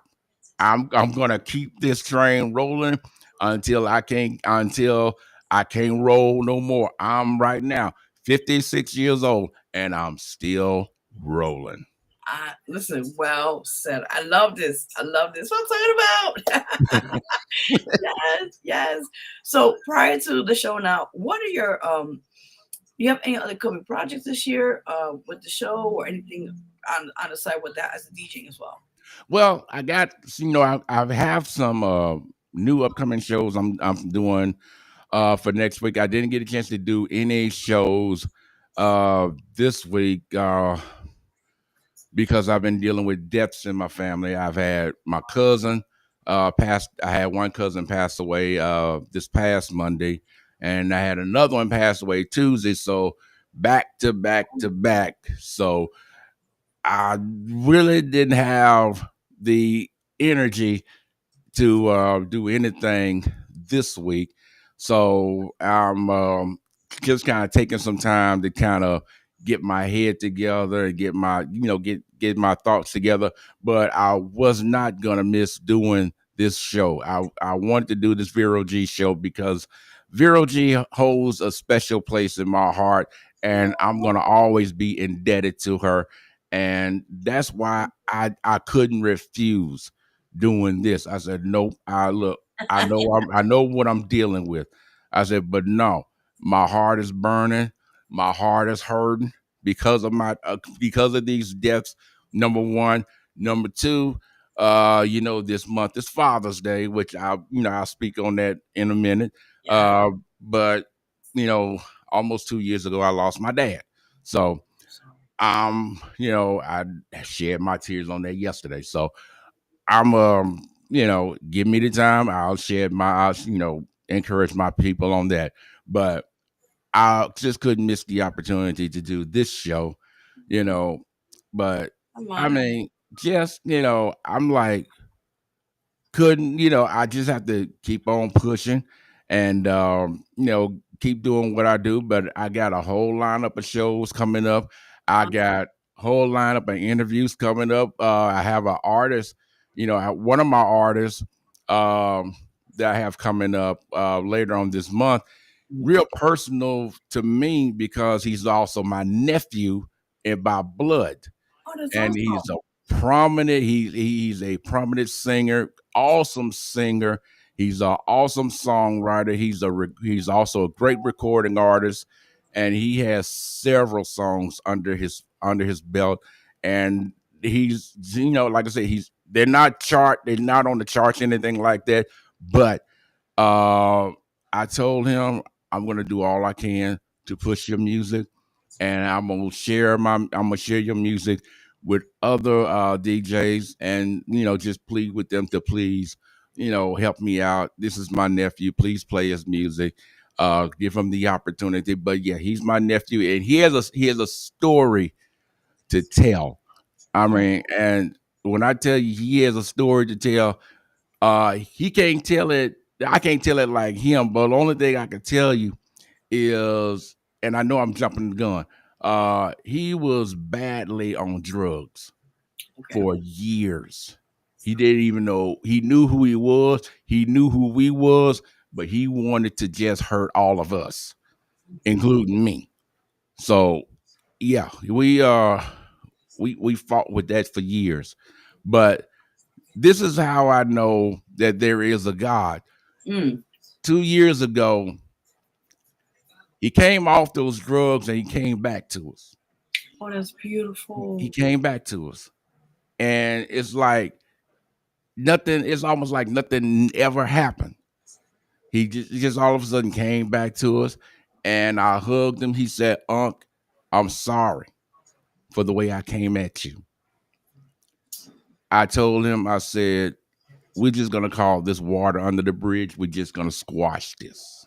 That's right. Let's go on and let's move on." But I have, like I said, I have a whole, you know, whole lineup of shows and interviews coming up. Just tune in. Facebook is on X, formerly Twitter. Yes. And in July 7th, I should make this announcement. It will be on TikTok. So you don't want to miss that. So I mean, I'm getting ready to broaden and go farther and go farther. And all my artists, trust me when I tell you, I'm taking you guys with me. Trust me. Yes, I'm excited. Oh yeah. Awesome. Where I go, y'all go. You already know. Oh yeah. Definitely. But before anything, my deepest condolences to you right now at this time, about your family, and I didn't know about that. No, bless you. Thank you. You're welcome. You're welcome. And then your nephew, that's amazing. The story of like from a certain situation to where he's at now. I mean, that's a whole life changer, and you know, it's just an honor to see that God really, like you said, God does it work. Prayers and unity and family that pray together, stay together. As this old saying goes, but it does work, and it's just amazing. Definitely, and it's just amazing to see. Now he's out and about and he's doing what he loves to do, and that's going to really reshape him so much with that. Yeah. Oh yeah, and he's doing great work. He's doing great work. But the best work that I've seen is the work that him becoming himself all over again. I don't care about the music. I wanted my nephew back. That's all that mattered to me. Oh man, amen. It's gonna make me cry. That's all I wanted. I love that. Now, actually, I was going to talk about this later on because I have a clip on it. But you're on the show. Let's talk about this as well, this issue. As you know, this month is June, and the June month we're going to talk about, which we've been doing now for the whole past couple of days, like last week or so, is Men's Health Awareness Month. As you just mentioned, something that happened to you, dear, and your family. Now, just to say it could be you or anybody else, how do you feel about the men's mental health, as they call it, or just said it right, men's health awareness, as they call it. What is your contribute to that, as in that sense? Mental health is very important. It's always good to it's always good to go get checked. Always good, because I found out that people could be in denial and saying that there's nothing wrong with me. There's nothing wrong with me. When in reality, there is. But it's never too late. Go get yourself checked out before it's too late. Mental Health Awareness Month. Go get yourself checked out before it's too late. It is very important that you do. Hey, you heard this from me, because believe me, I want to see all of us live. I want to see all of us prosper. And that's what it's all about. I believe in all of us. So let's live together. That's the main thing. I love that. Well said. That's what I'm talking about.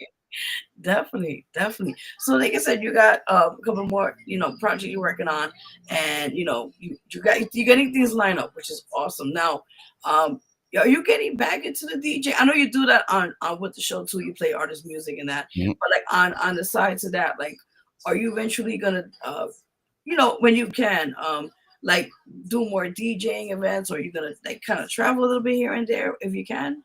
That's really the plan. I will be back out doing some more DJing out and about. But in the meantime, what I'm doing now is I'm more than just a DJ, and I feel like I'm gonna tell your listeners this. I'm more than just a DJ. I'm also a musician. So I do play keyboard and I play for Oh, two bands. oh, So let's talk about that. oh Yeah. yeah. I play for two bands. I play for one R&B band, and then I also play for another guy who sings Southern Soul and R&B. So I'm already out and about doing playing keyboard. Plus, I'm also a vocalist. And here's something else. I'm getting ready to do my own Southern Soul Blues project myself. So kind of be on the lookout for that. So you know, I'm just letting the cat out the bag, me out. So be, Yeah. be ready. Okay. I'm keeping myself busy, I and love I'm keeping myself active. I'm keeping myself busy. And I mean, like I said, I'm loving this music thing. I'm loving this music business. So, hey, it's my love. So I'm doing what I got to do.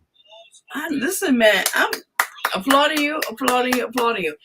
Yes. Now I gotta ask because I didn't even know about that side, so we're gonna get more into that. You right now. I gotta bring it in. I gotta bring it in. Bring it Um, in. yes. So what? Let's get to. I didn't even know about that. Okay, so as you being a musician, that's amazing because you get to adapt. Of course, being a DJ, but now you're adapting it as yourself in the artistry Mhm. point. Now, how did you get a part of doing that? Like, what started it from that point as you becoming an artist? I've been a musician. I've been keyboardist. Count them up, almost 38 years. Wow. And of course, just about everything starts off in the church house, of course. So I started out playing in my home childhood church, and that's where the start came. And one of the ladies, God rest her soul, who was one of the advisors of the youth choir that I used to sing with when I was a kid. I just started playing now. So I'm just learning one song and I still didn't know all of the song. So somebody in the congregation said they wanted to request that one song that I really didn't know. So they asked me to get down there and play it. I said, I don't know. I don't know this song that well. Say, play what you know. I'm like, okay, y'all gonna make a fool out of me. I see what y'all trying to do now. So I get down there, I play what I know. And I'm like, okay, I guess this turned out okay. You know, I still like to know the whole song. So fast forward, I started learning more, learning more, learning more. So after a while, I started playing with my other nephew, who's also a prominent singer himself. Um, and he asked me to play for him, and he got got a band together, and we gelled really, really good together. So I started playing with him. Then I, talked with another brother of mine, and he's also, like I said, he's also a Southern soul artist, and he has his own projects out. And I told him from day one, I said, I'll help you any way I can. So I'm keeping my word. So I said, let's do what we got to do. Let's make this happen. And of course, the rest is history. So I'm playing for two bands. I'm enjoying every bit of it. And like I said, when that time comes, I'm gonna start on my own stuff, and we're gonna go to town. And I'll be sending my stuff off. Hopefully, people will be playing my stuff as well. I love that. I just love, what I like about also is like the behind the stories of how things develop. And just amazing, like to see that you start from a young age with your family and just seeing how they have the love for music and a passion for it. It is still in you as a child, and you realize, well, this is something I may definitely have tap into, and you did. Right. And that's yeah, definitely you walk, man. I think that's amazing. And you say you're working on a project soon for your own music. Right. You said, okay. Okay. And I can't wait. Let me know. I'd love to play here. Yeah. Definitely. You know you're gonna be the first to get it. Yes. Yes. You're gonna be the first to get it. Awesome. Okay. And what kind of, if you don't mind me asking, because I like to jump ahead, but what kind of songs would you like to make? Like, I just want to hear. I mean, like, it would be love songs, a little bit of something here and there, you know. Oh, I something about the word LOVE I do love. You know, I do. I love it. I do. You know what? And yeah, I'm gonna shoot some love in there as well. There's some Southern soul love out there, so I'm gonna shoot some of that in there. But I also like that Southern show. I'm in the show too, yeah. I like that Southern soul, that shake your ass kind of music, and I wasn't supposed to say that. I know. No, listen, you're able to speak freely. Don't worry about it. You're good. That shake your butt type of music, you know, that make people just want to get out there on the floor. Like I said, I guess what I'm saying is I like to make fun music, you know, fun music, good music to make people happy. And I found out music makes people happy. Yeah. And if you make the right kind of song, the right kind of music, the right kind of beat, somebody's going to be happy. And that's my job. Oh, you already know. I mean, this is amazing. Oh, my God. Just always learning something new every day, you know? Oh, yeah. Definitely. For real. Definitely, you already know. Now, with that said, usually when I have anybody in the, you know, as a couple of artist, producer, or anything, I usually, you know, ask them with their permission if they would like to, you know, brace, you know, give us a little something to us, you know, singing something on top of your head, or it could be less than a minute, something that people could get ready, be prepared. So when your album, or, you know, anything gets out. You know. Oh my God. Now she caught me off guard with this one. She said I try to be funny now. I got to sing now. Give a little something, you know. Oh boy. Let me see what I could give you. Let's see. I wasn't prepared for that one. So let me find one of my favorites. Lady at the casino, she lost all the money. That's all I'm gonna give you. Okay, listen. Kind of get ready. I'm loving it. I gave you a little bit of Johnny Taylor. Okay, that's why I'm like, wait a minute, that's some throwback right there. Yeah. Just a little throwback. Listen, I'm kind of like you. I've been dealing with them sinus issues and froggy in my throat and stuff. So I don't know. It's this Arkansas weather. That might be what it is. You kidding me? No, listen. I've been like the whole week coffee. I sound like a man the other day. I was like, I said, I can't do this. Oh and my somebody God. calls me. I'm like, hello. Like, who is this? This is not. Is this Vero G? Yes. Like, yeah, man. Oh my Lord. Lord, she gonna change her voice on me. It's the ologies. You done got deep on me, I see. I'm dying. It's this weather. That's what it is. It's this weather. It is.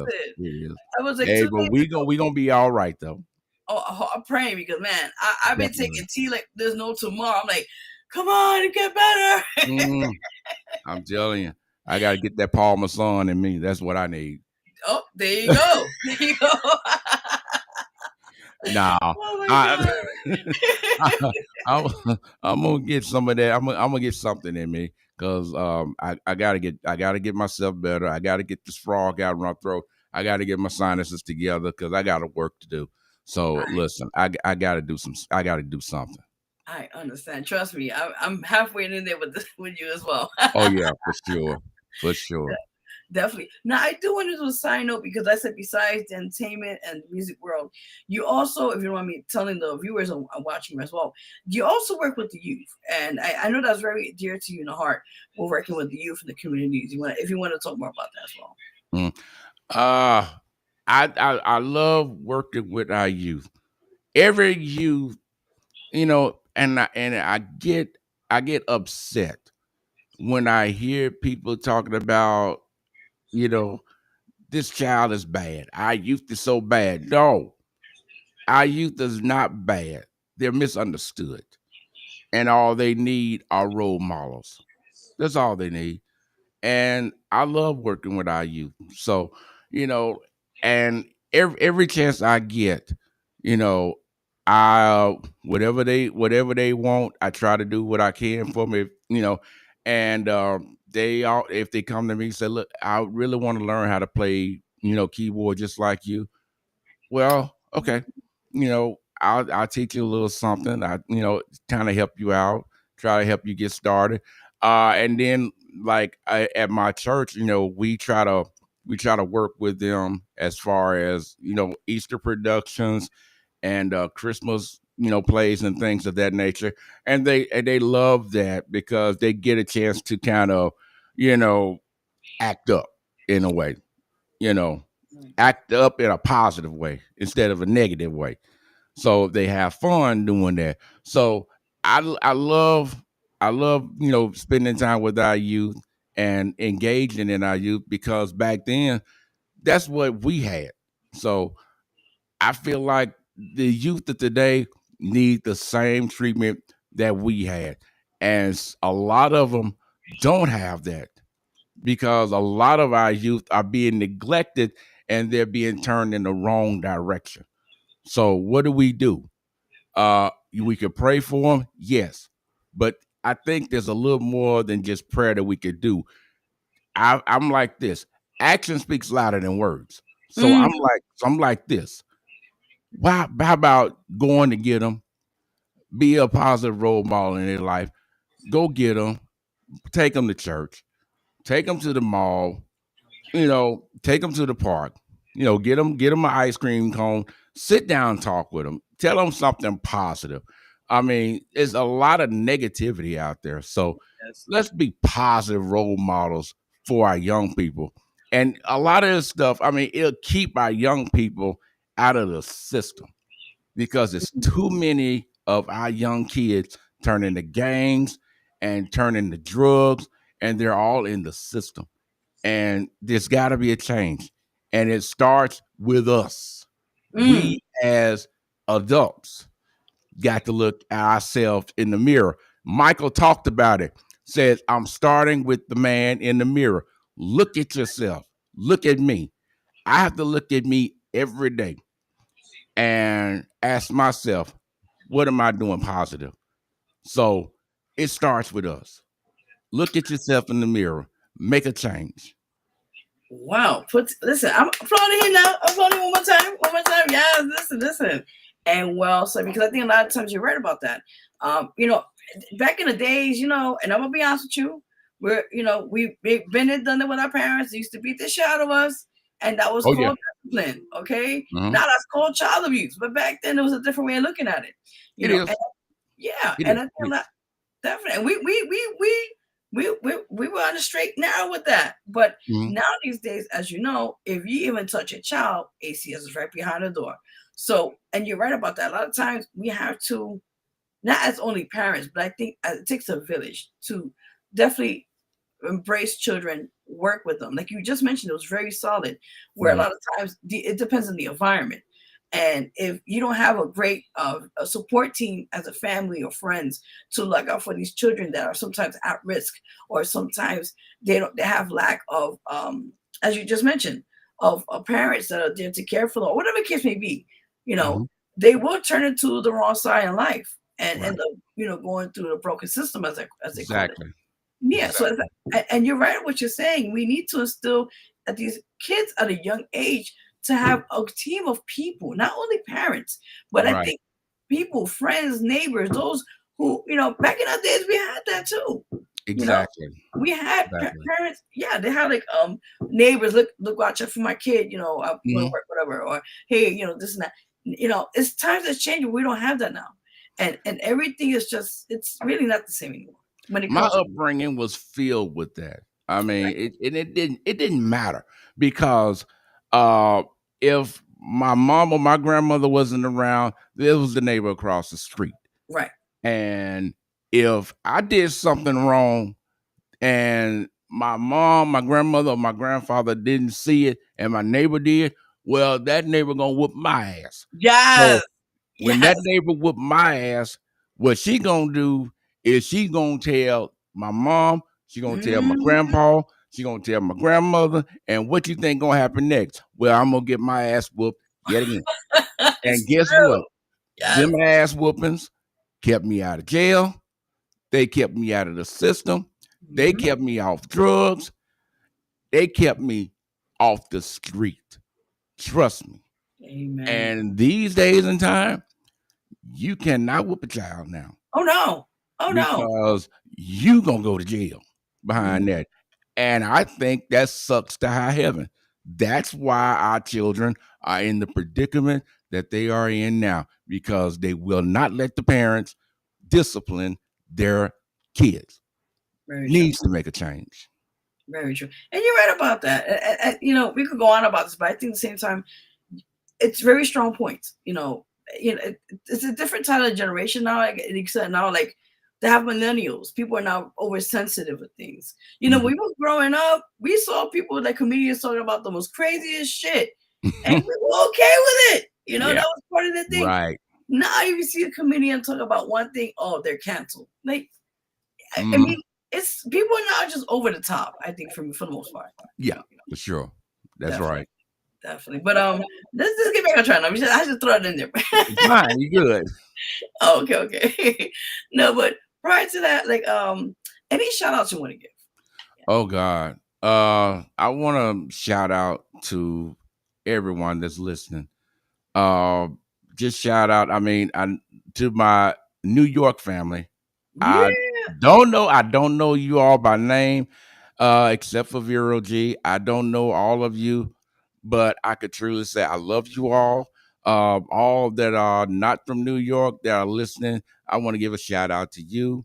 Uh, just keep hope alive, and let's continue to spread love across our land, and continue on this journey, continue on the right pathway, because there's a lot of hate going on, and the only way we can fight hate is that we got to continue to love you one another. That's the main thing. So shout out to everybody that's listening to this great program, the Vero G Show. And let's just keep doing what we're doing. And by the way, don't forget, later this month, as we acknowledge Father's Day, if I could say this, Vero G, y'all, if you all have a living father, understand how blessed you really are.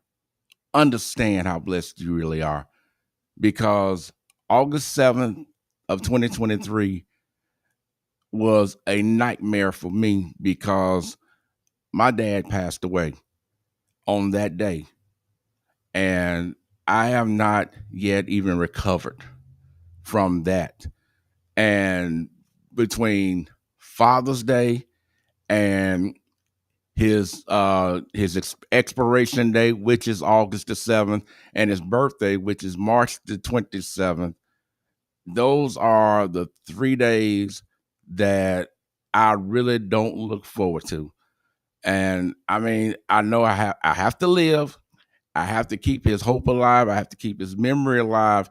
But young people, if you're listening, even if you're not young, even if you're my age, if you have a living father or living mother, whichever the case may be, if you have a living parent, if you have both living parents, understand how blessed you are.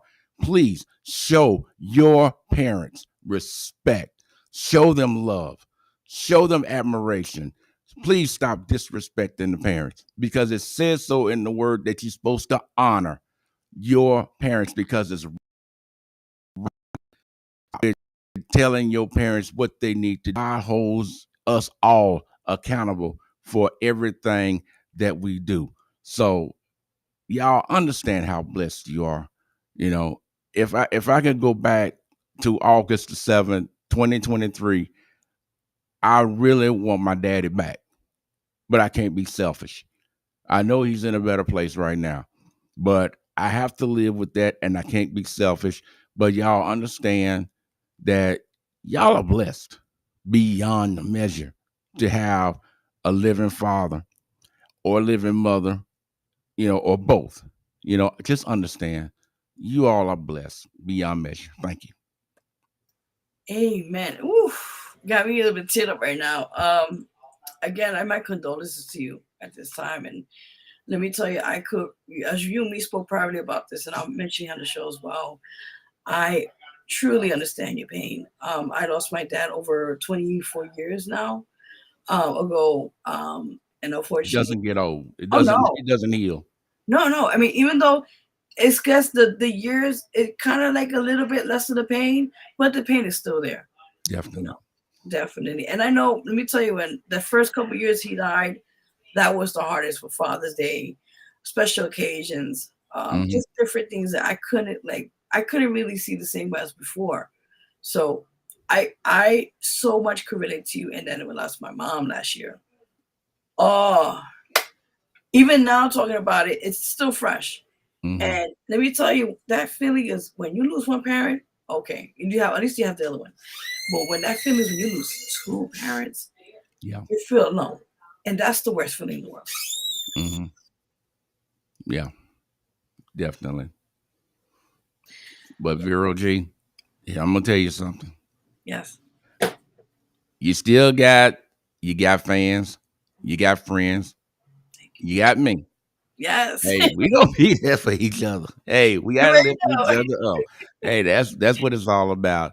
So listen, we're gonna get through this, and we just gotta keep on pushing. Listen, God got us. He Amen. got us for sure. Definitely. Before we get out of here, tell everyone tuning in now, and also later, where they can find your social media and everything about you as well. DJ Mello Mike Show. Check me out on Facebook. On Facebook, you can check me out on X, which is formerly Twitter. I'm about to say August. July. It's I'm fine. about to. I'm about to. The months are rushing. It's June already. Yeah. As long as we keep talking, it'll be December. July the 7th. I'm July done. the 7th. Listen, y'all get ready. I will be going to TikTok. I'm also on Instagram. So I'm on Instagram. I'm also on Twitch. So listen, I'm all over the place. YouTube. I'm on YouTube as well. So listen, you can catch the DJ Mello Mike show on Monday through Friday at 4 p.m. And I do a 2-hour show. So listen, I have fun. I play the music. I have loads of fun, and listen, we just gonna have fun, and of course, hopefully by the beginning of the year, I'm gonna be giving away some DJ Mello Mike T-shirts, and I know Vero G, she has hers, and she's loving it, and I'm gonna be giving some away to my dear listeners, and listen, just support your DJs, because without your support, we couldn't do what we do. We couldn't do what we do. And I also want to say, y'all support Vero G in this endeavor. She has another year coming, and another year coming, and another year coming, another and another and another, as long as God says we're going to continue to do this thing. The Vero G show, hey, it's rocking hard, y'all. So y'all keep supporting her. Thank Hey, you. that's what it's all about, y'all. All Yeah. the love in the world, for sure. I appreciate you so much, man. I appreciate you. I appreciate you. I appreciate the love. Same here, man. Listen, we'll stay talking. It's just Most definitely. you already know, but just keep doing what you're doing. You're doing amazing. And listen, people, of course, support DJ Mello Mike show as he just mentioned, it'll be also on TikTok. Yes, I'm excited, and on X and on Facebook as well. So Yes. listen, support. Check him out. He got great content. If you like to be guys on the show, contact him, follow him, and make it happen. Yeah. Definitely. Yeah. Thank you Definitely. again. You already know. Thank you so much for coming on, and definitely, you know how we do. So yeah. Thank you for having me. You're Thank welcome. you for having me. You're welcome. Love you so Anytime. much. Love you too. Yes. Awesome. You have a good one. You do the same. Thank you. All right. Bye. Bye-bye. Bye. Awesome, guys. That was amazing. Oh my God. Yes, guys, that was amazing. Big shout out to DJ Mello Mike. Again, support him on all his platforms that he just mentioned. Please check him out. Really dope, amazing person. Like I said, he plays all independent artist music. And also he's about to also, do his own thing. So I can't wait when it gets out. I'm excited. So you guys already know. We're gonna take another quick break, music break, and then we're gonna get back into the celebrity news and also the clip I told you about the men's health thing. And also we're gonna talk about the Puff Daddy trial. That's gonna be interesting. I got receipts on that one. So with that in mind, again, you're watching the Vero G. I'm a little tired, by the way. I'm still working on these signs, so the allergies thing going on. Again, you're watching the Vero G Spotlight Radio Show here. I'm your host, Vero G, and don't mind the background. That's not me. That's not me right there. Yes. So we're gonna take a quick music break. We're gonna, get you guys tuned up and everything, and then we're gonna get to the other segments on the show. So you guys already know. Yes, I'm excited. All right. All right, so we'll be right back, guys. And we got more to go. We got a lot of juicy stuff for you guys. So please don't leave yet. Stay tuned. You guys are ready. All right, guys, we'll be right back. And hope you enjoy these tunes. And we'll be right back, guys. All right. We'll be right back. Yes.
never go give it up. We got it. We never go give it up. We got it going on. We never go give it up. We got it going on. We never go give it up. We got it. We never go give it up. We got it. We never go give it up. We got it going We on. never go give it up. We got it going We on. never go give it up. We got it.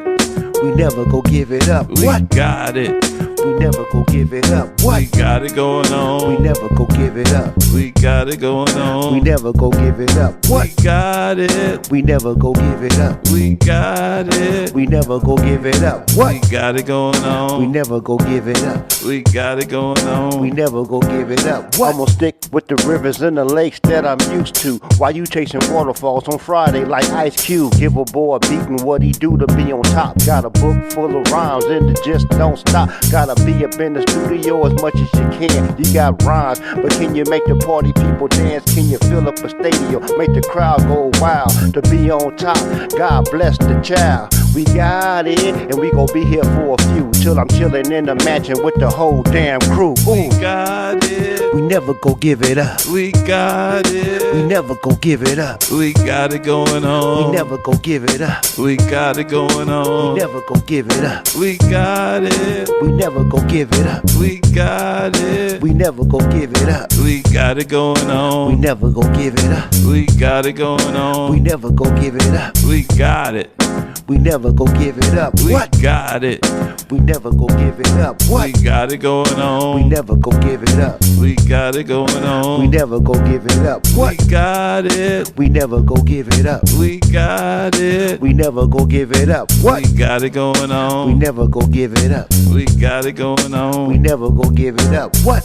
Here, look, here comes the noise. Listen up, we in the house and we have no choice. We got it going on with the bass and the sound. Just a look at us now. We all up in your town. The party's getting started. The gas is full of alcohol. You gotta give it up. All my posse's on a roll. You know we on this dope track. OGs from way back. Listen to your records. You sound like you on crack. We got that funk in your trunk while we cruising down the street. Homies and the girlies can't get enough. We got it. We never go give it up. We got We it. never go give it up. We got it going We on. never go give it up. We got it going on. Never go give it up. We got it. We never go give it up. We got it. We never go give it up. We got it going We on. never go give it up. We got it going We on. never go give it up. We got it.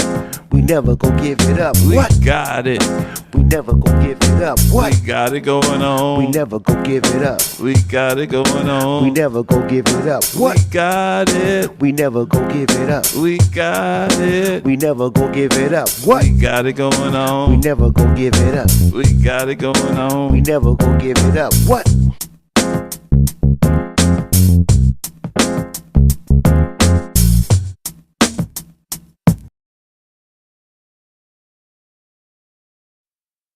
No,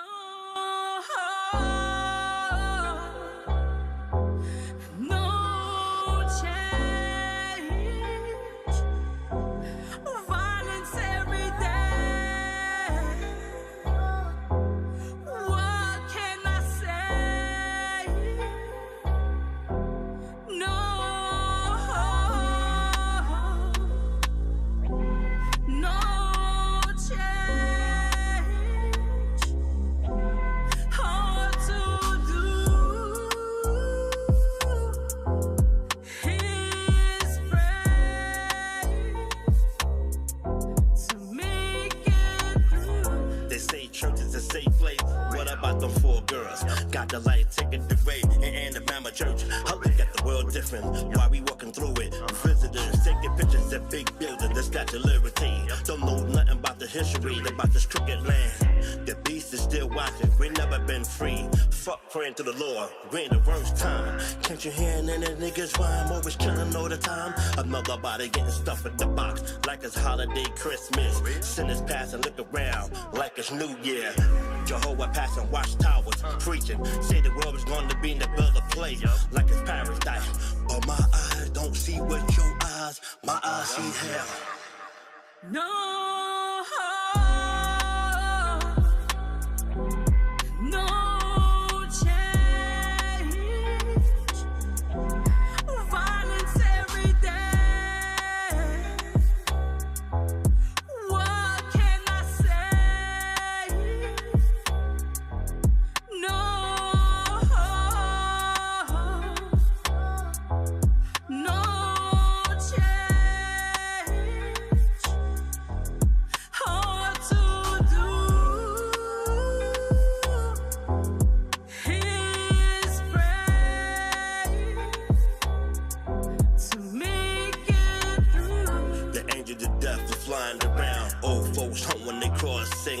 Lord.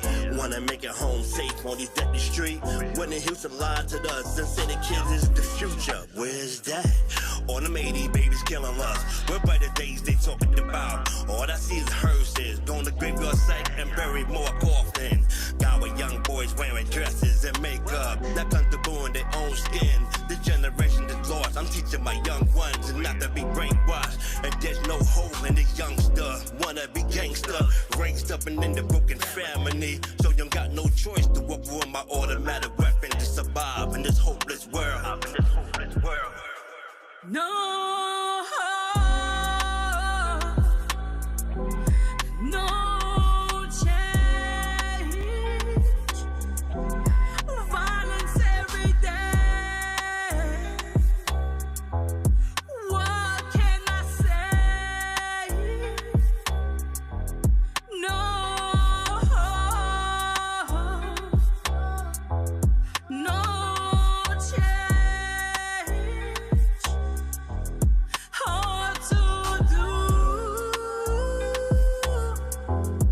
His prayer to make it through. I'll trends.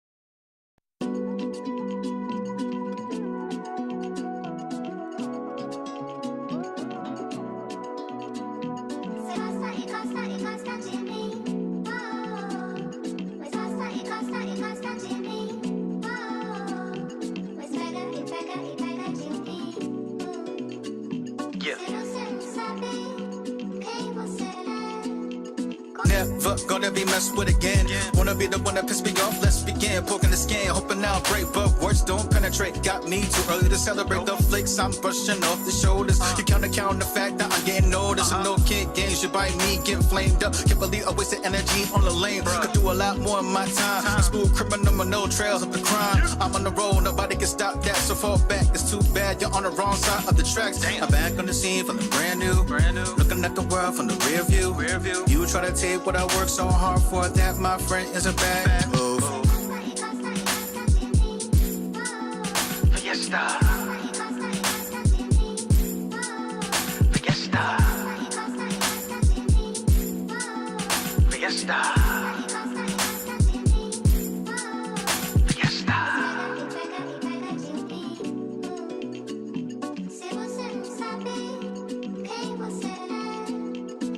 Gonna get it in any way possible. You sure don't know that I was unstoppable. You can never step up, so just step down. Smile, turn and shine, that time is now. Put you in your place, told disgrace. What, got nothing to say? I'm not gonna let anybody who's in a bad mood try to mess up my day. Never that, party back. Who am I? That guy. Is it too complicated on a mission to kill any target who started to instigate the drama? Won't break in. What would it take for y'all to get off my back? Got me so irritated. The haters are mad at me cause I'm more for the father before it became the best, and I made it. Fiesta. Fiesta. Fiesta. Fiesta. 1, 2, 1, 2, 3, turn up.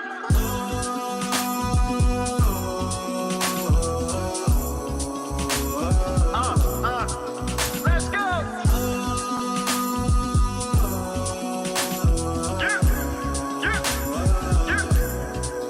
Let's go. Woo. One more time.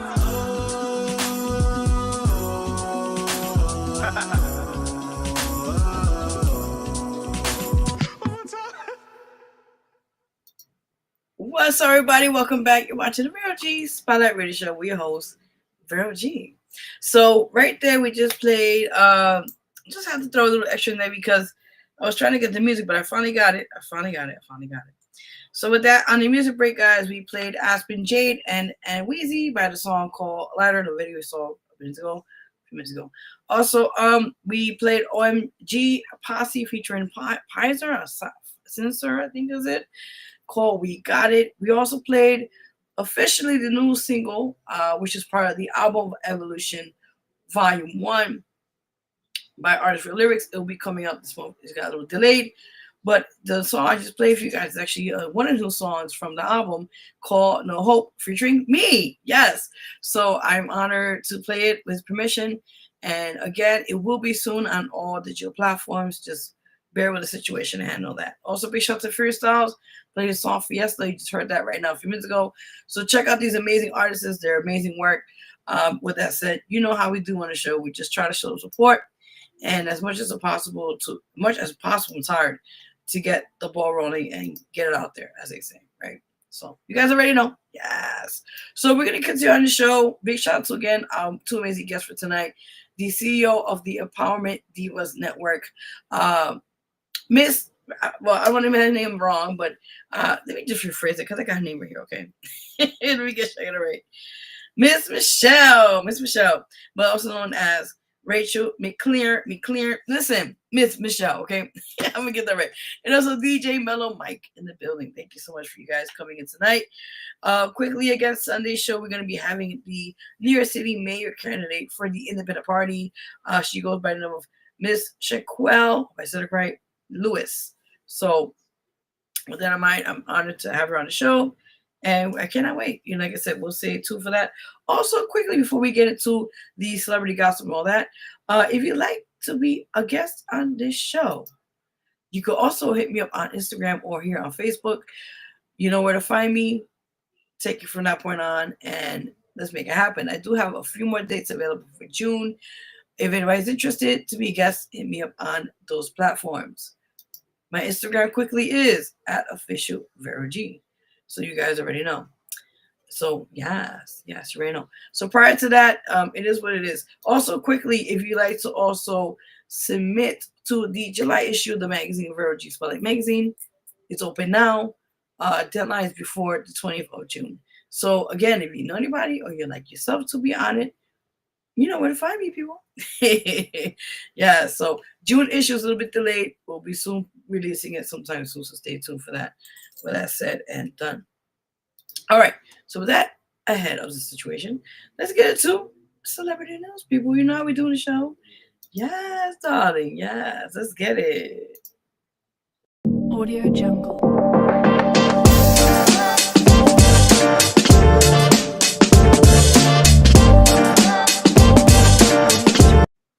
I like the beat. It's pretty cool. Kind of catchy, right?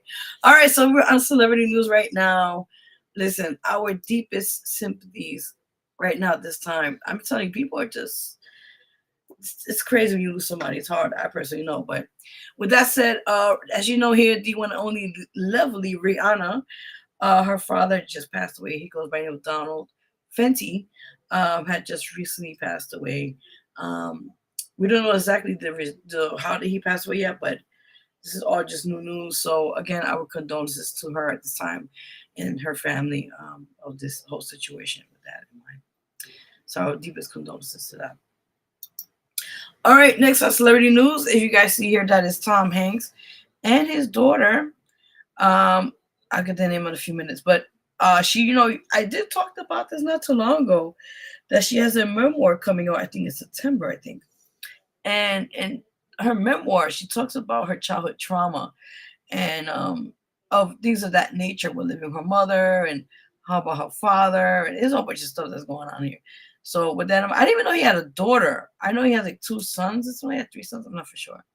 But when I heard that he had a daughter, I was like, that was from his first previous relationship or marriage. So I was like, oh, maybe that's why I didn't really hear much about that. Interesting.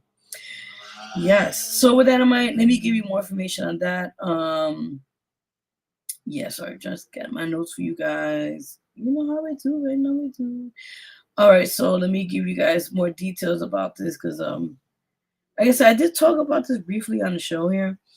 There was like a couple, I think, months ago, I believe. I think it was months ago, something like that for sure. But yeah, it's crazy. And I got some more tea for you guys while I was today doing some stuff, and I was like, oh, I gotta give you guys this info too. So I didn't have a chance to get the photos of that because it was just last minute. I was like, oh yeah, I definitely gotta add this to the show, so you guys already know what that. Yes. So with that in mind, as you see here, Tom Hanks, he is actually open about this, and he has supported his daughter about this memoir, and basically he's giving his full support. Again, guys, chat is open. Just go throw it in there. If you have any comments or any feedback of the things we talk about here in the show, listen, the chat is open, people.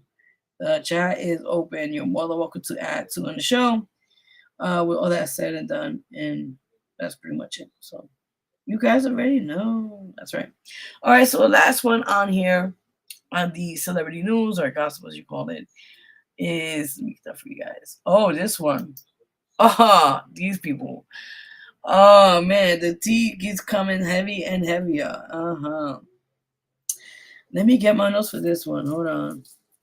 Oh, the fuck on. Hold on.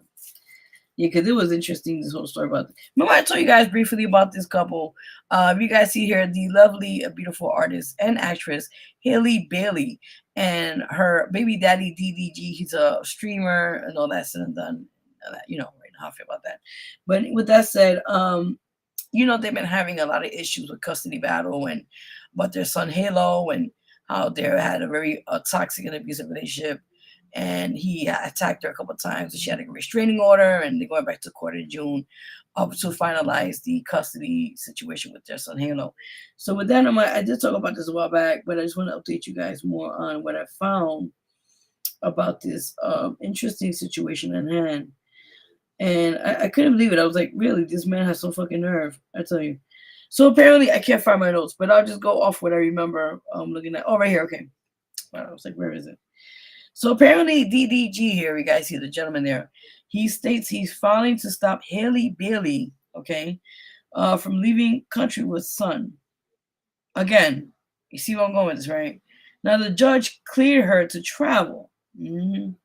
So let me just give you the information. So DDG temporary restraining order request against Hailey Bailey has been denied, okay? Hailey, or Hale, as they call her, is free to leave the country with their child for business or personal reasons. Hale Bailey has filed to deny DDG's request and instead grant her permission to take her son out of the country so she can work.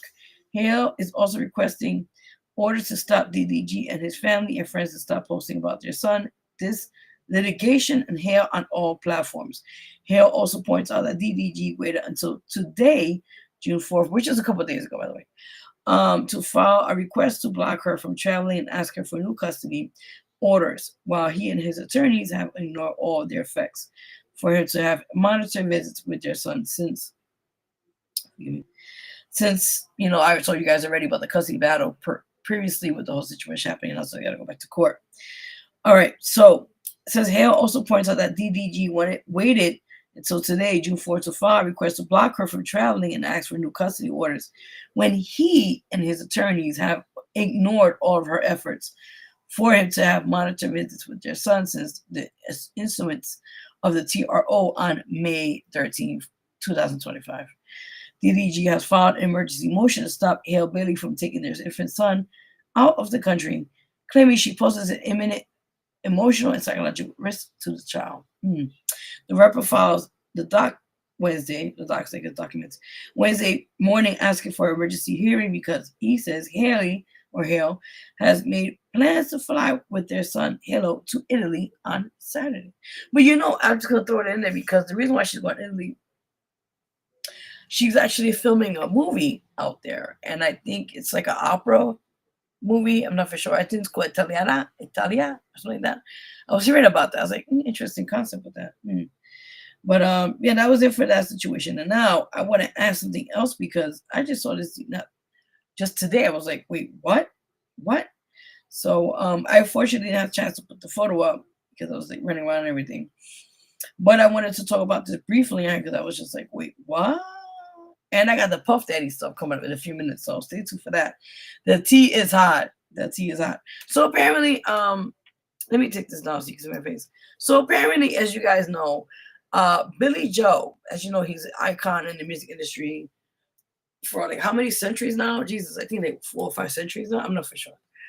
He's been in the music scene for a while, and he has made a lot of great records, and he's toured the world and all these things of that nature.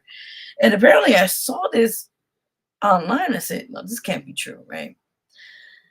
So it states here, exactly in the notes, Billy Joe attempted suicide twice after affair with friend's wife. This, you can't make this up, people. I swear you can't make this up. So it states here, Billy Joe reveals he attempted suicide twice in his 20s over the guilt he carried over having an affair with his best friend's wife. People, people.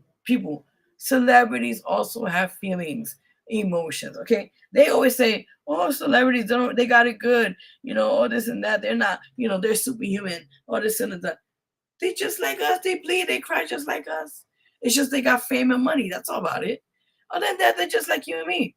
So when I heard about this, I was like, "What, Billy Joe? He got it good. He got kids. He got grandkids. Whatever you call it. What can go wrong?"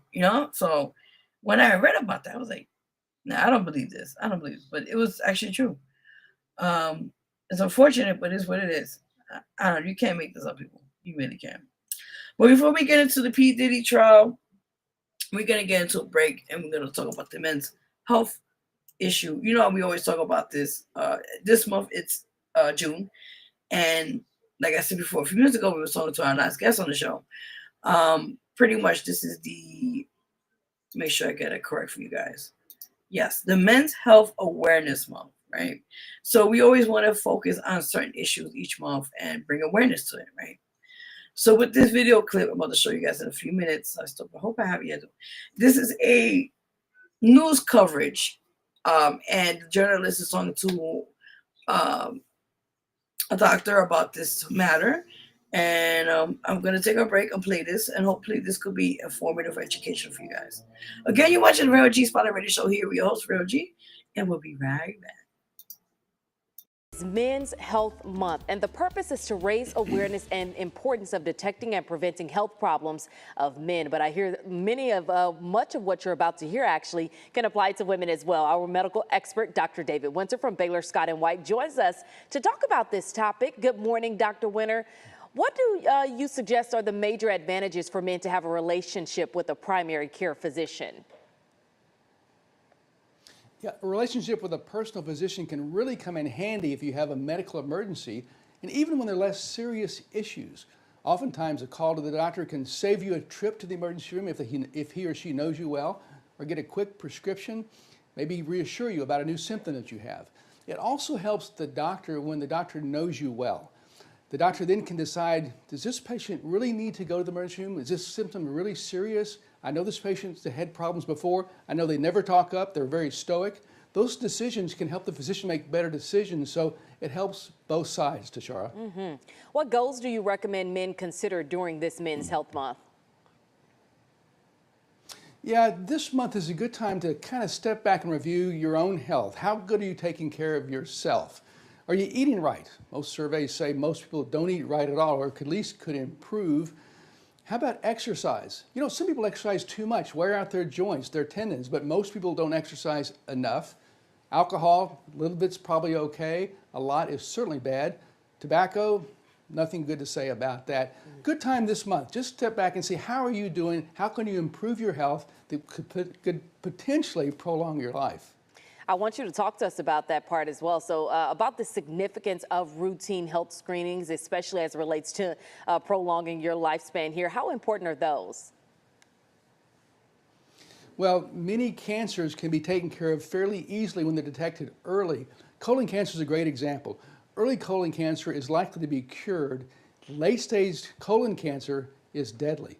Also, heart attacks and strokes. Those occur because of years, even decades of plaque buildup in your arteries. Along the way, if you control your blood pressure, your cholesterol, your blood sugar, exercise, you can prevent the plaque buildup. By the time the plaque is built up to block circulation, it's often too late, and the treatments then are much more difficult to do, Tashara. Okay, Dr. Wynn, I don't know if you can help me with this next question. How do you encourage men to go in and get these primary care screenings as often as they should? Yeah, bring it down to this simple analogy. So how about your car? If you have a gasoline-powered car, do you change the oil regularly? Do you change the spark plugs? If not, that car engine may not last very long. Do you keep the tires with good tread? Otherwise, you could have a blowout. Same with your own health. Prevention can do a lot more to keep your car going, a lot more to keep you going, and perhaps even live longer, and actually have less medical expenses in the long run, Tashara. All right, so I'm going to rearrange this interview when I show it to someone and make sure I start off with that part first and then go into the rest of what you had to say today.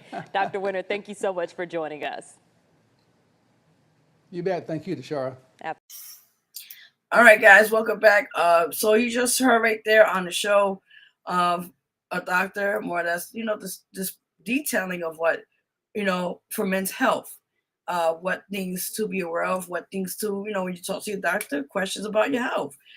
As men and women, not just only men, I think both men and women should have take care of their health. It's really, really instrumental because of the fact that if your health is declining, you gotta get back on it, to maintain yourself, live a little longer. So and with that in mind, I hope this could have been an informative education for you guys watching, tuning in now and later on the show. So with that said, I know we all been waiting for the Puff Daddy case. Oh my God, the tea is spilling. Hold on, let me change this up, people. Let me change this up for y'all. Oh my God. You should talk about the latest Stormy Murphy. No, we ain't talking about that.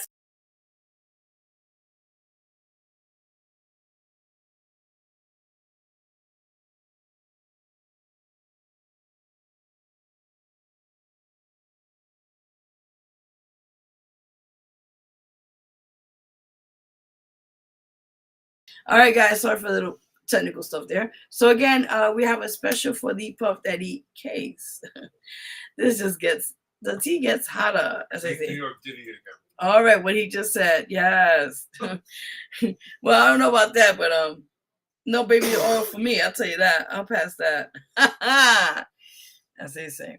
All right, so let's get right into it because this case has been. Oh my God! Thank you. This case has been very, very interesting since last week. And remember, I gave you all the tea on this whole thing, so you guys already know how we do here. So let's get right on the Diddy on trial case, right? Or Diddy case, we call it. So apparently, we're gonna start off first with the former security. All right, wow, the former security guard who worked at the Intercontinental Hotel. Mm-hmm.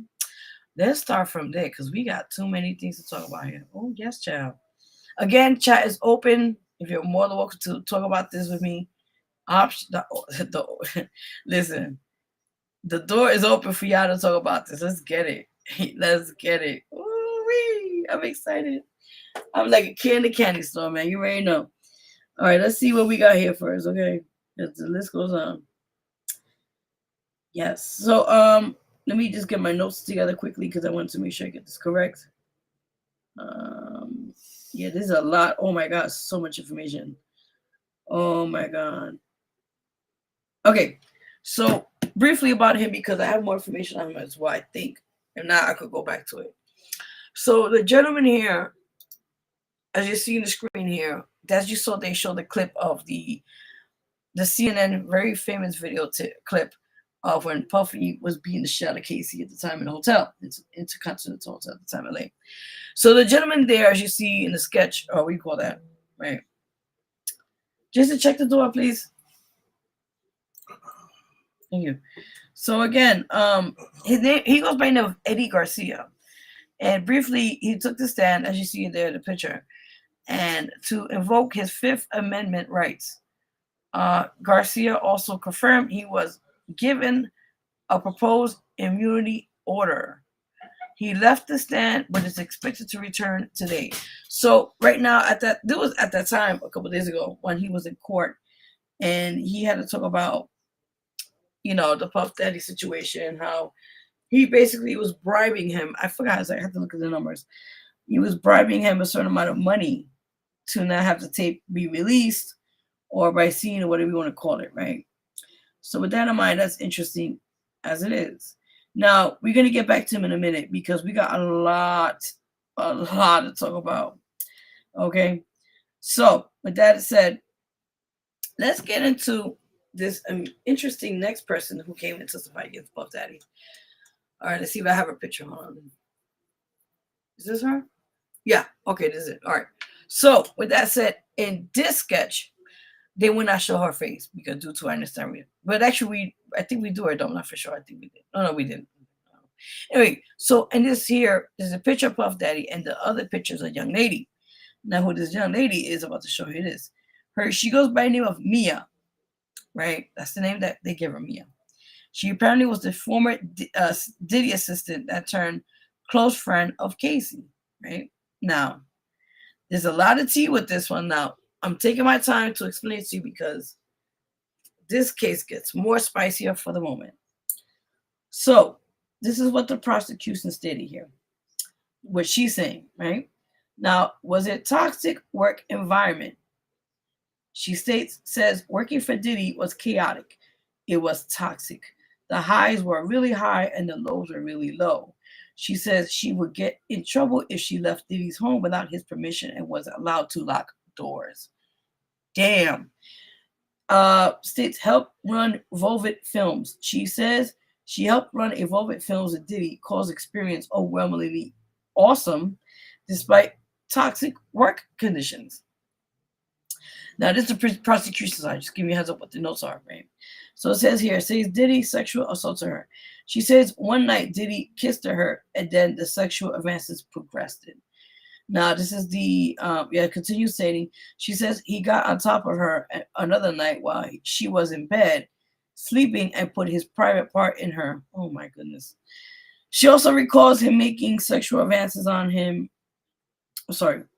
on a private plane. Forgive me. She said she attempted to warn him about others on the plane, but said it didn't stop him.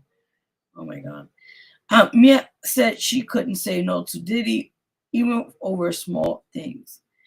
Fearing he's seen in all disapproval and she lost everything she worked for. She feared she would never work in the industry again. Now, that's what the prosecution. Now, with the defense, this is interesting, right? Oh, I didn't get the defense yet. Okay.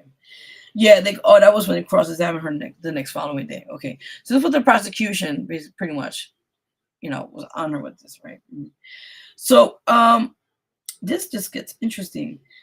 So apparently, the same chick Mia, which I talked about here in the screen here on the show, it says here she was not only sexually, but she was also physically assaulted. He also physically assaulted her. I remember I used to be careful with this. He SA her and physically assaulted her multiple times.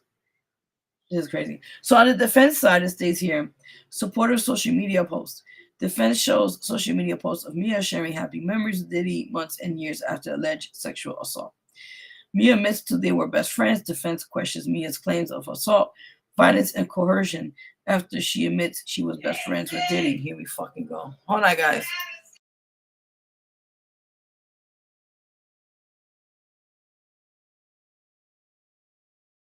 So sorry, guys. Again, one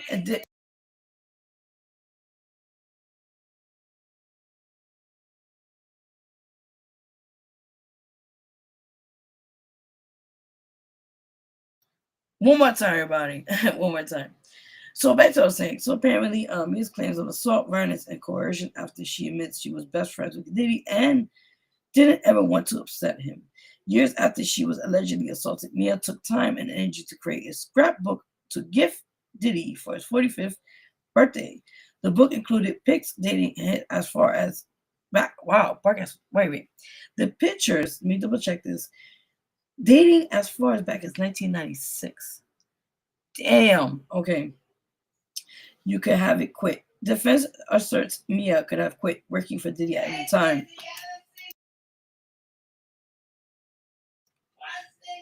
Defense asserts Mia could have quit working for Diddy at any time, but she admits she wanted to stay at Revolt. It's not funny because I'm about to choke a bitch. Don't play with me. Anyway, guys, I'm sorry for the background into destructions here. Anyway, at any time, but she admits she wanted to stay at Revolt Films because she helped the building. Anniversary of assault. Defense showed evidence of Mia wishing Diddy a happy birthday for years after Diddy allegedly sexually assaulted her at his 45th birthday party. Brian Steele called this the anniversary of her assault.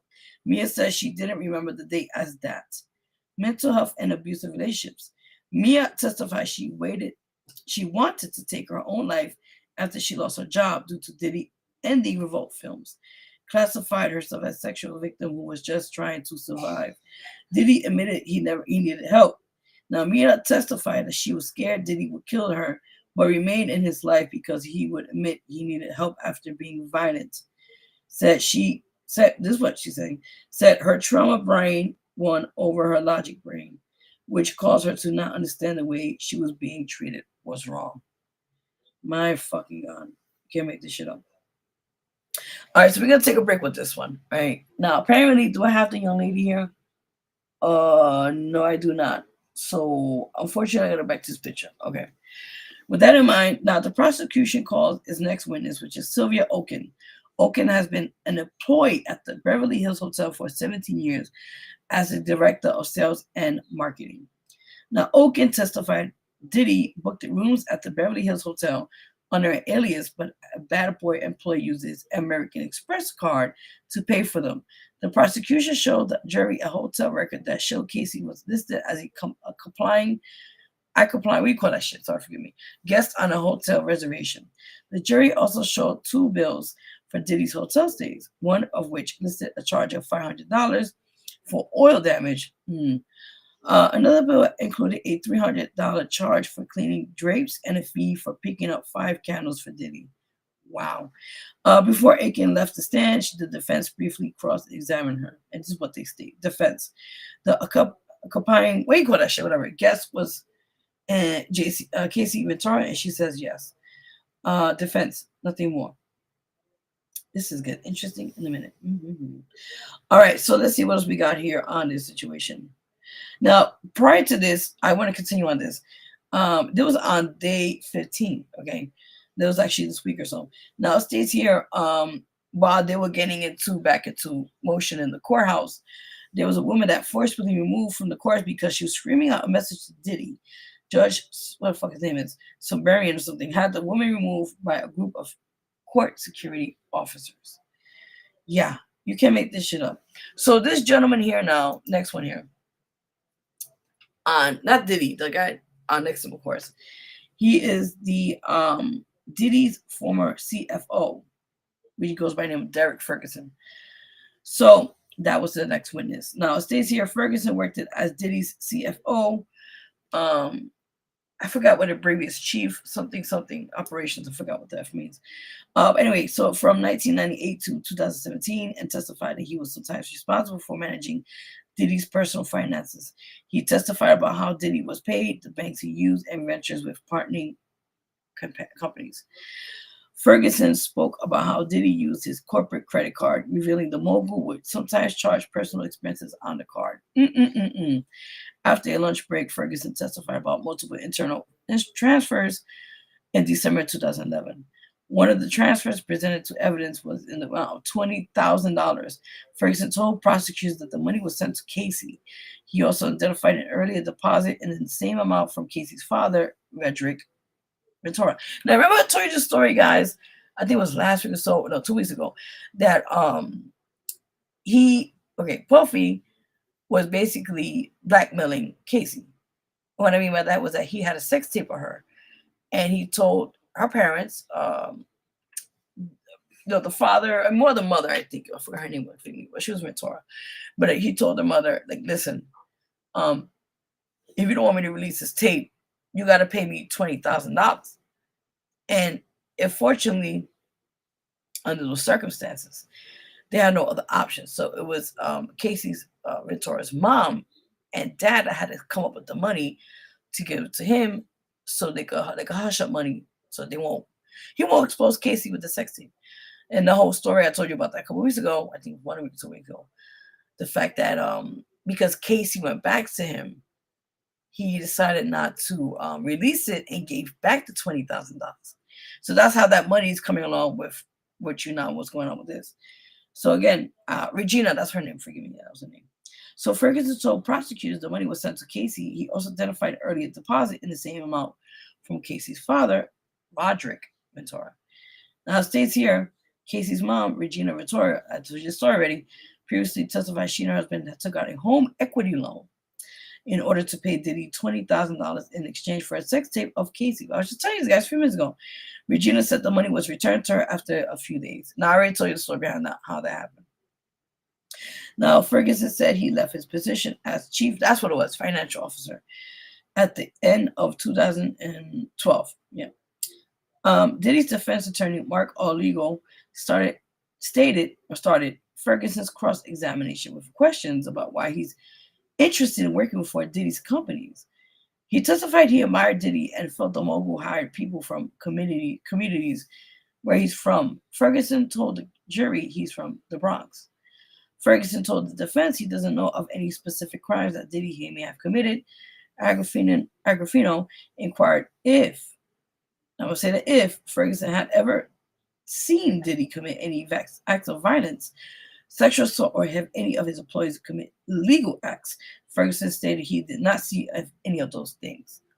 Guys, how do you feel about this behind the scenes stuff going on with this case? Because it's getting very, very interesting. And the tea is very good. They're very good. The tea is spilling. That's all I got to say now. Now, next one here. I was trying to get the picture of this young lady, but I couldn't find her. So unfortunately, I have to work with what I have right now. So I'm going to get back to this picture here, right? Now, it states here, day 16. It states here, USA versus Sean Combs trial. Basically, witness of Brianna Bogolano, I don't know if I'm saying it right, took the stand to invoke her Fifth Amendment right in order to prevent self-incrimination. A forensic video expert will also take the stand. Now, forensic video expert and Brianna Bogoley take the stand on day 16 of Diddy's trial. This gets interesting.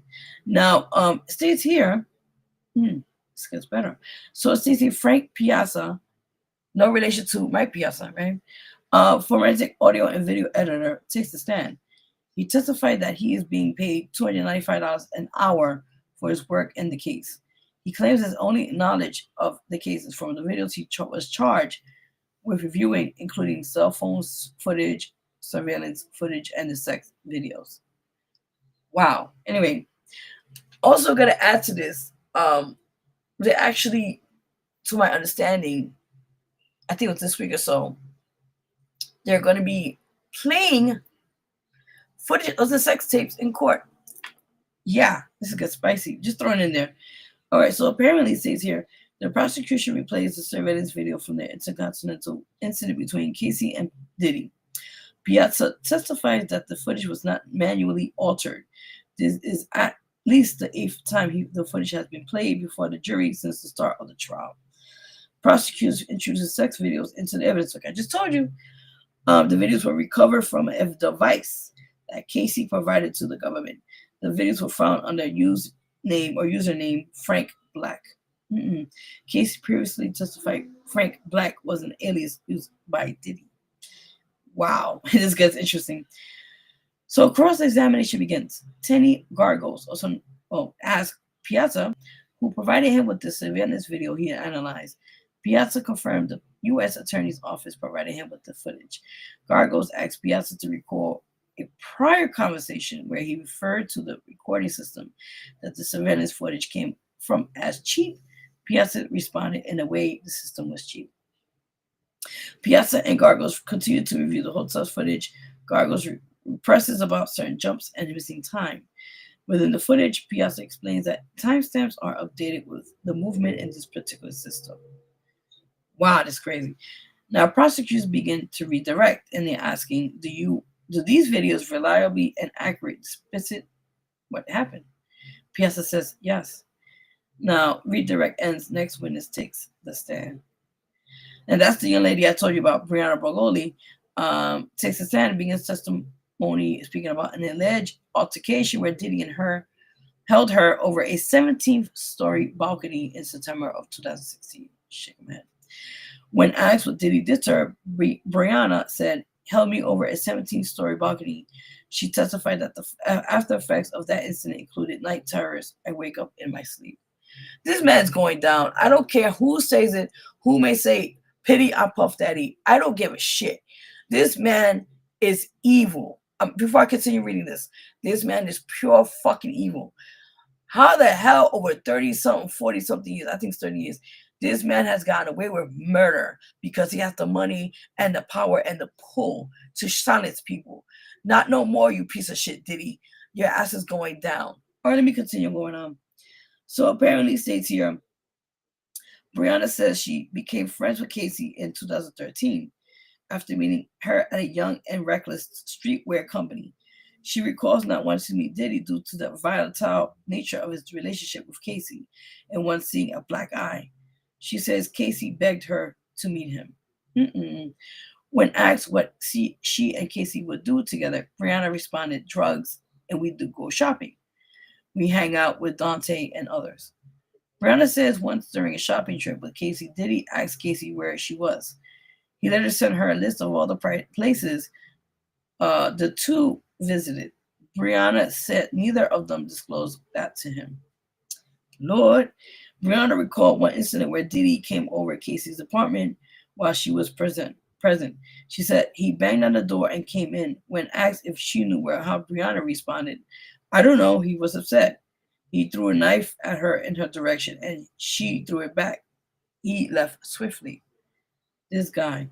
Brianna says Diddy gave her drugs a few times. She testified some of the drugs included a drug called G, ketamine, marijuana, and cocaine. She says she also often got oxy pills for Casey, which Casey will pay for her, for she says she also once got cocaine for Diddy. My fucking God. Now, there's another thing here. Oh, that was the one I was talking about. Okay. So before break, Brianna testified that on one occasion, Diddy threatened her saying, I am the devil and I will kill you. My God. Brianna resumes her testimony. She detailed the balcony incident with Diddy. Brianna says when Diddy arrived at the apartment banging on the door, she was sleeping on the couch with her ex. She then took her girlfriend to the bathroom saying, I didn't want to expose her to things that I see. Brianna says she was at the balcony. She lit a blunt and Diddy came up behind her. He lifted me up and then had me on the top of the rail. Oh my goodness.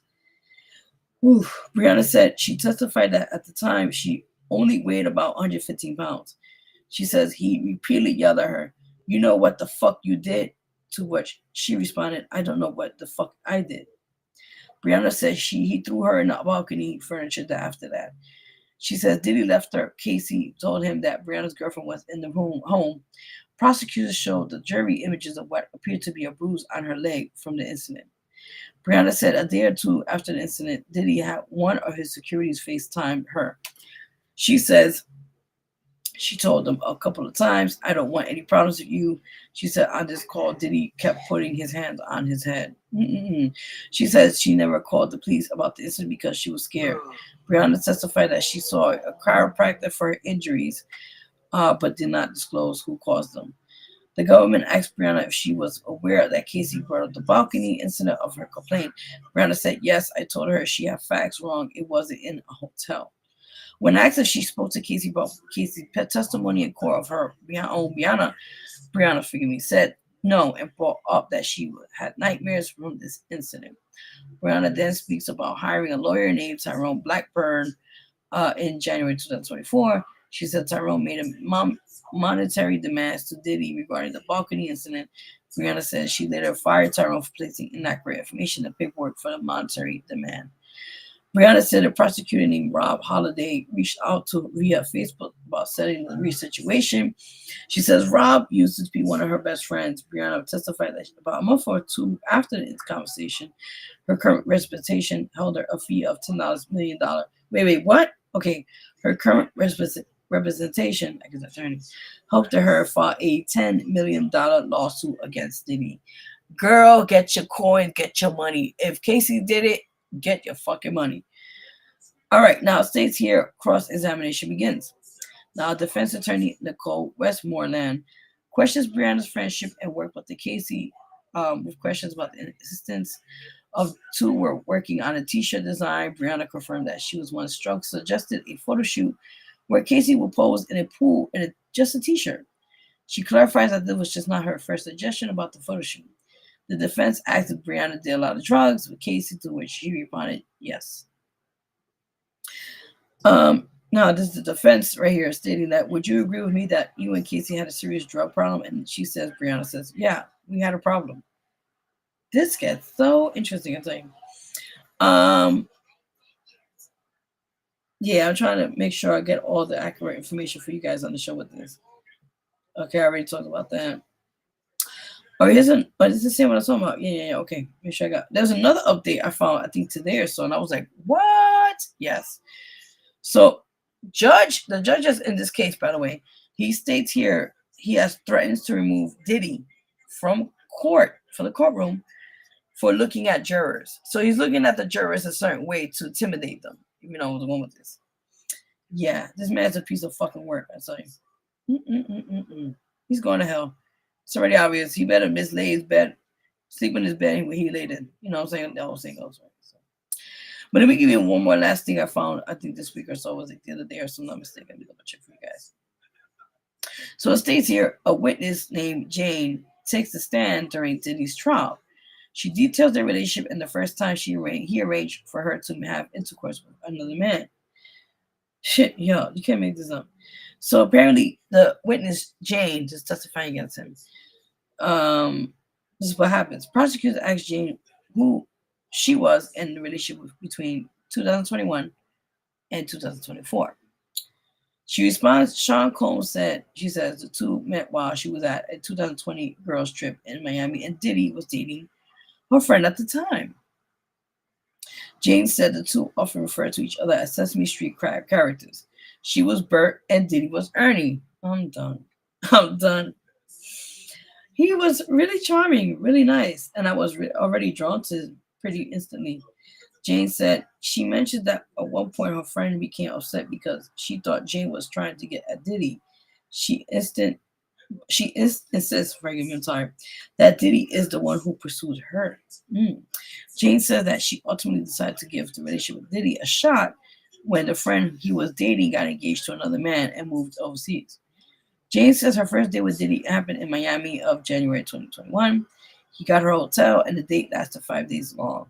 She explains that the two spoke about her past, and says that the father of her child was not fond of Diddy. The two went on another trip the next month to Turks and Caicos.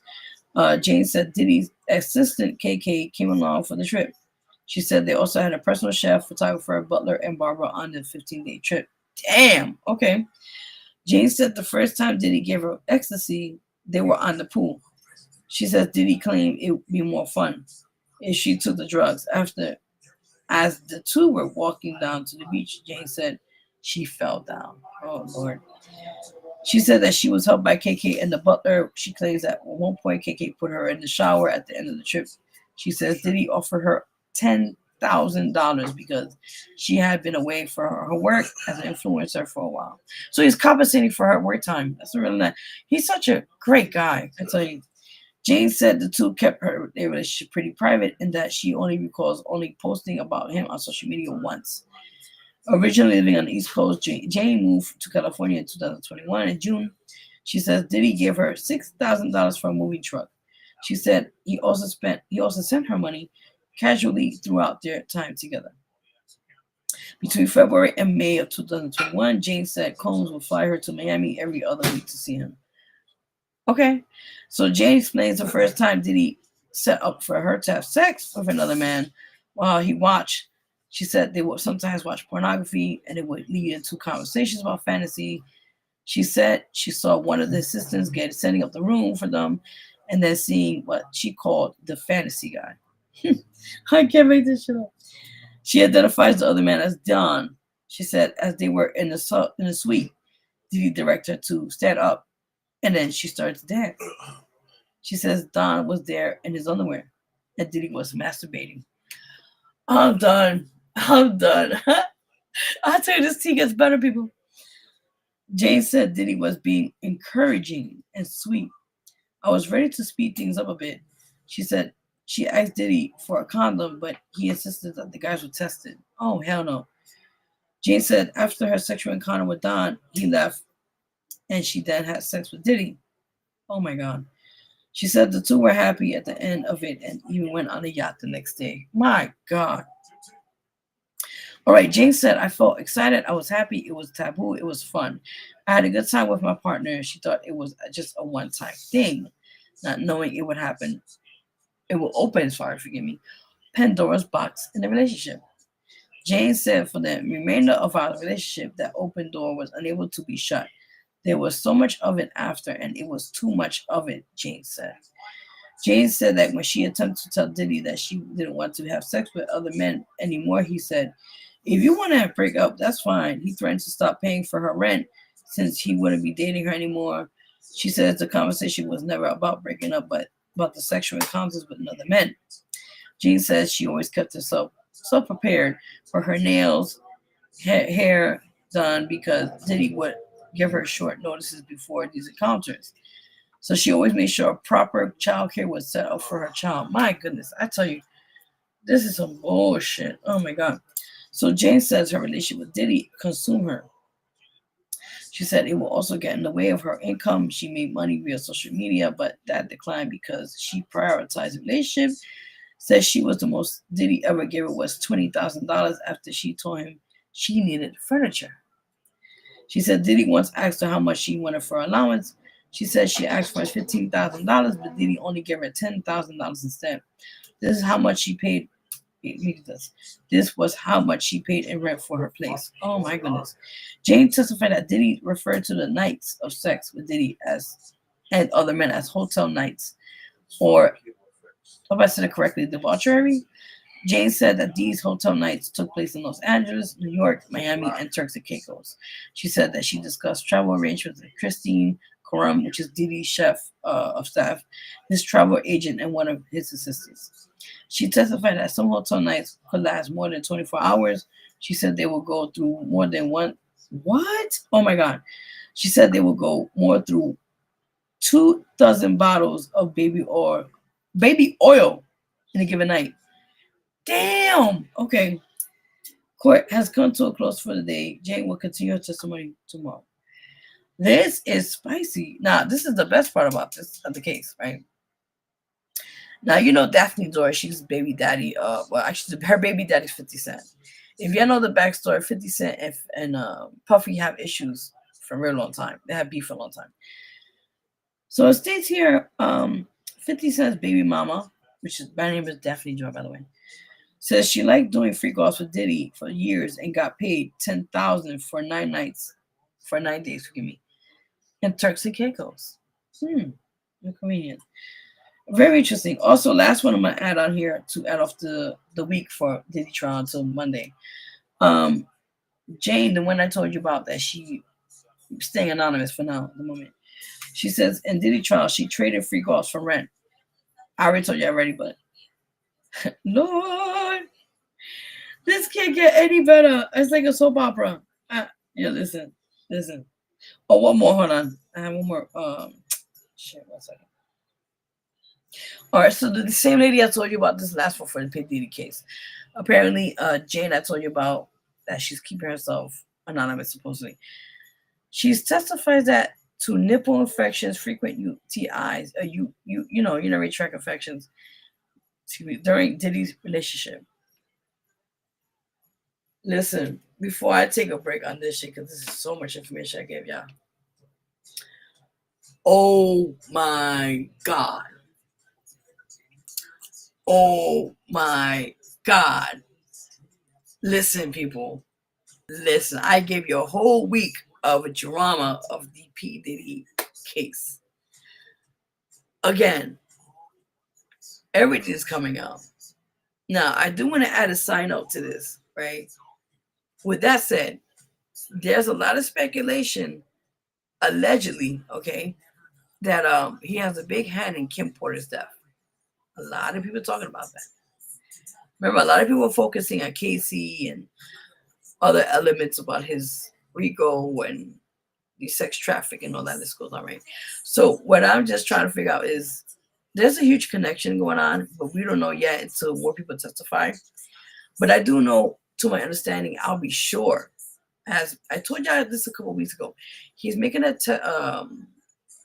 memoir. Memoir. It's coming in September, and I think the title of the book is called "I Told You So" or something like that, And it's not alleged. He states it in his book, a part of Kim Porter, the fact that she was having projects working that year before she demise of that passed away. And in the book, it talks about in detail of what had happened, what led to her death, and how Puff Daddy, or whatever name he goes by, has a huge connection to this. So, as you all know, I talked about this a couple months ago before the trial. I think this is last year. That technically, Kim Porter was writing a book to expose Puff Daddy, and she had it in a memory stick or USB, what you call it. And unfortunately, that memory stick or USB disappeared by miracle. And then I remember I was talking about this not too long ago, that Casey was about to write a tell-all book about Puff Daddy. And what happened? He ended up buying her out, because instead of doing the tell-all book, because you know she'll make a lot of money off this shit, he ended up just giving her money, hush money, after the thing came out of her and the beating in the hotel. And then she said, nah, fuck this. I'm going to milk this shit and I'm going to court. So yeah. Casey, you did it, girl. And I'm proud of you, because you know what? No matter what people called you, and whatever the situation is, you was being fucking beaten. You was being abused by this fucking piece of shit. And I'm proud of you for you coming out and being courageous and telling what you have to tell to the courts. Thank you.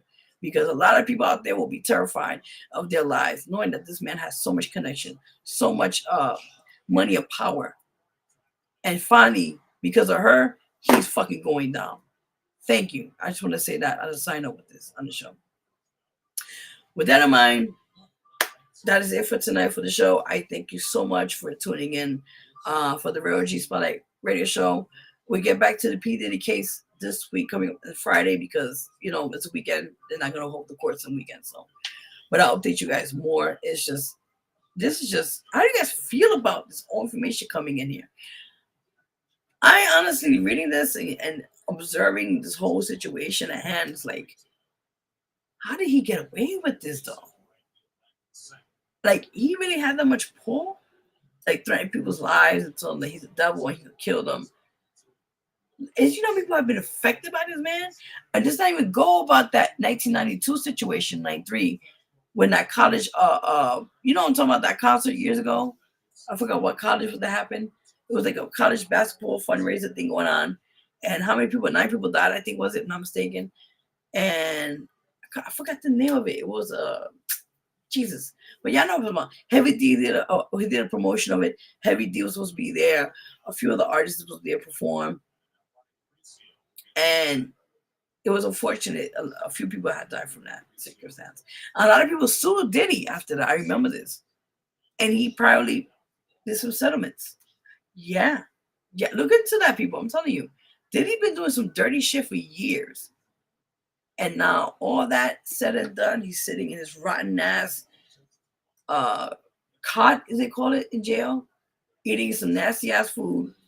Got to pee and shit in front of other men. Probably got to masturbate in front of them. He's probably used to that already. Yeah. This is interesting, people. The tea is spilling hard, and I will give you more information on this case when I get more information this week coming up. With that in mind, thank you for our 2 guests that came on tonight. The show, the CEO of Empowerment Divas Network. Thank you again, Miss Michelle. Thank you, girl. Thank you. Appreciate you. Also, thank you for DJ Mello Mike for coming on the show. And again, thank you for you guys for tuning in.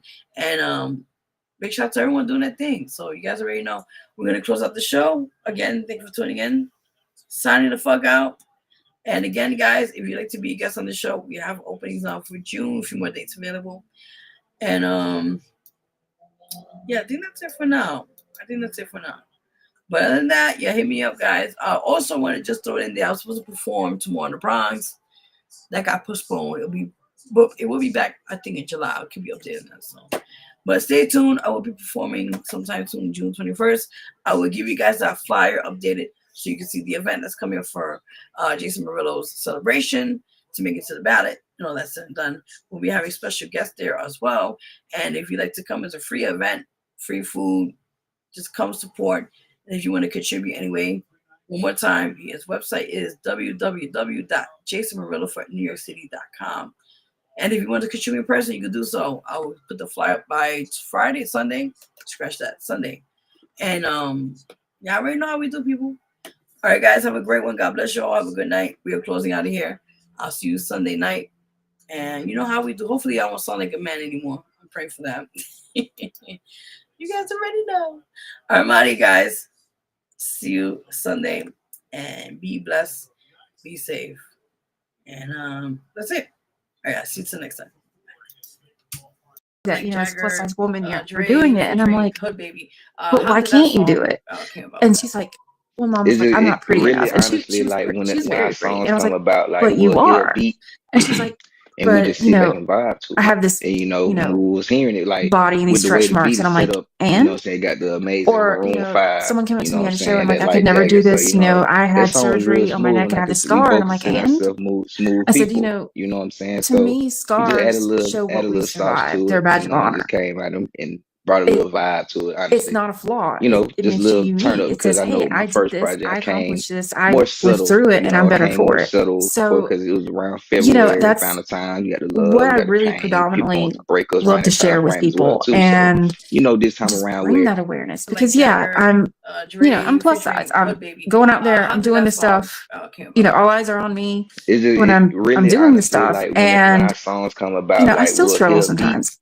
I remember going to and we one New just York sit back and Fashion Week. vibe I to it. had, And you know, when you we was know, hearing it, like with the imposter way the beat syndrome. is And I set up, told you know, this say girl got the who's pretty amazing well-known Maroon model, and I'm 5, like, you know what I'm you know, saying, I that feel like light I don't jacket. So, you belong know, that because you song would was have all real these smooth, and billboards I and could either they we would be both consider younger or ourselves like smooth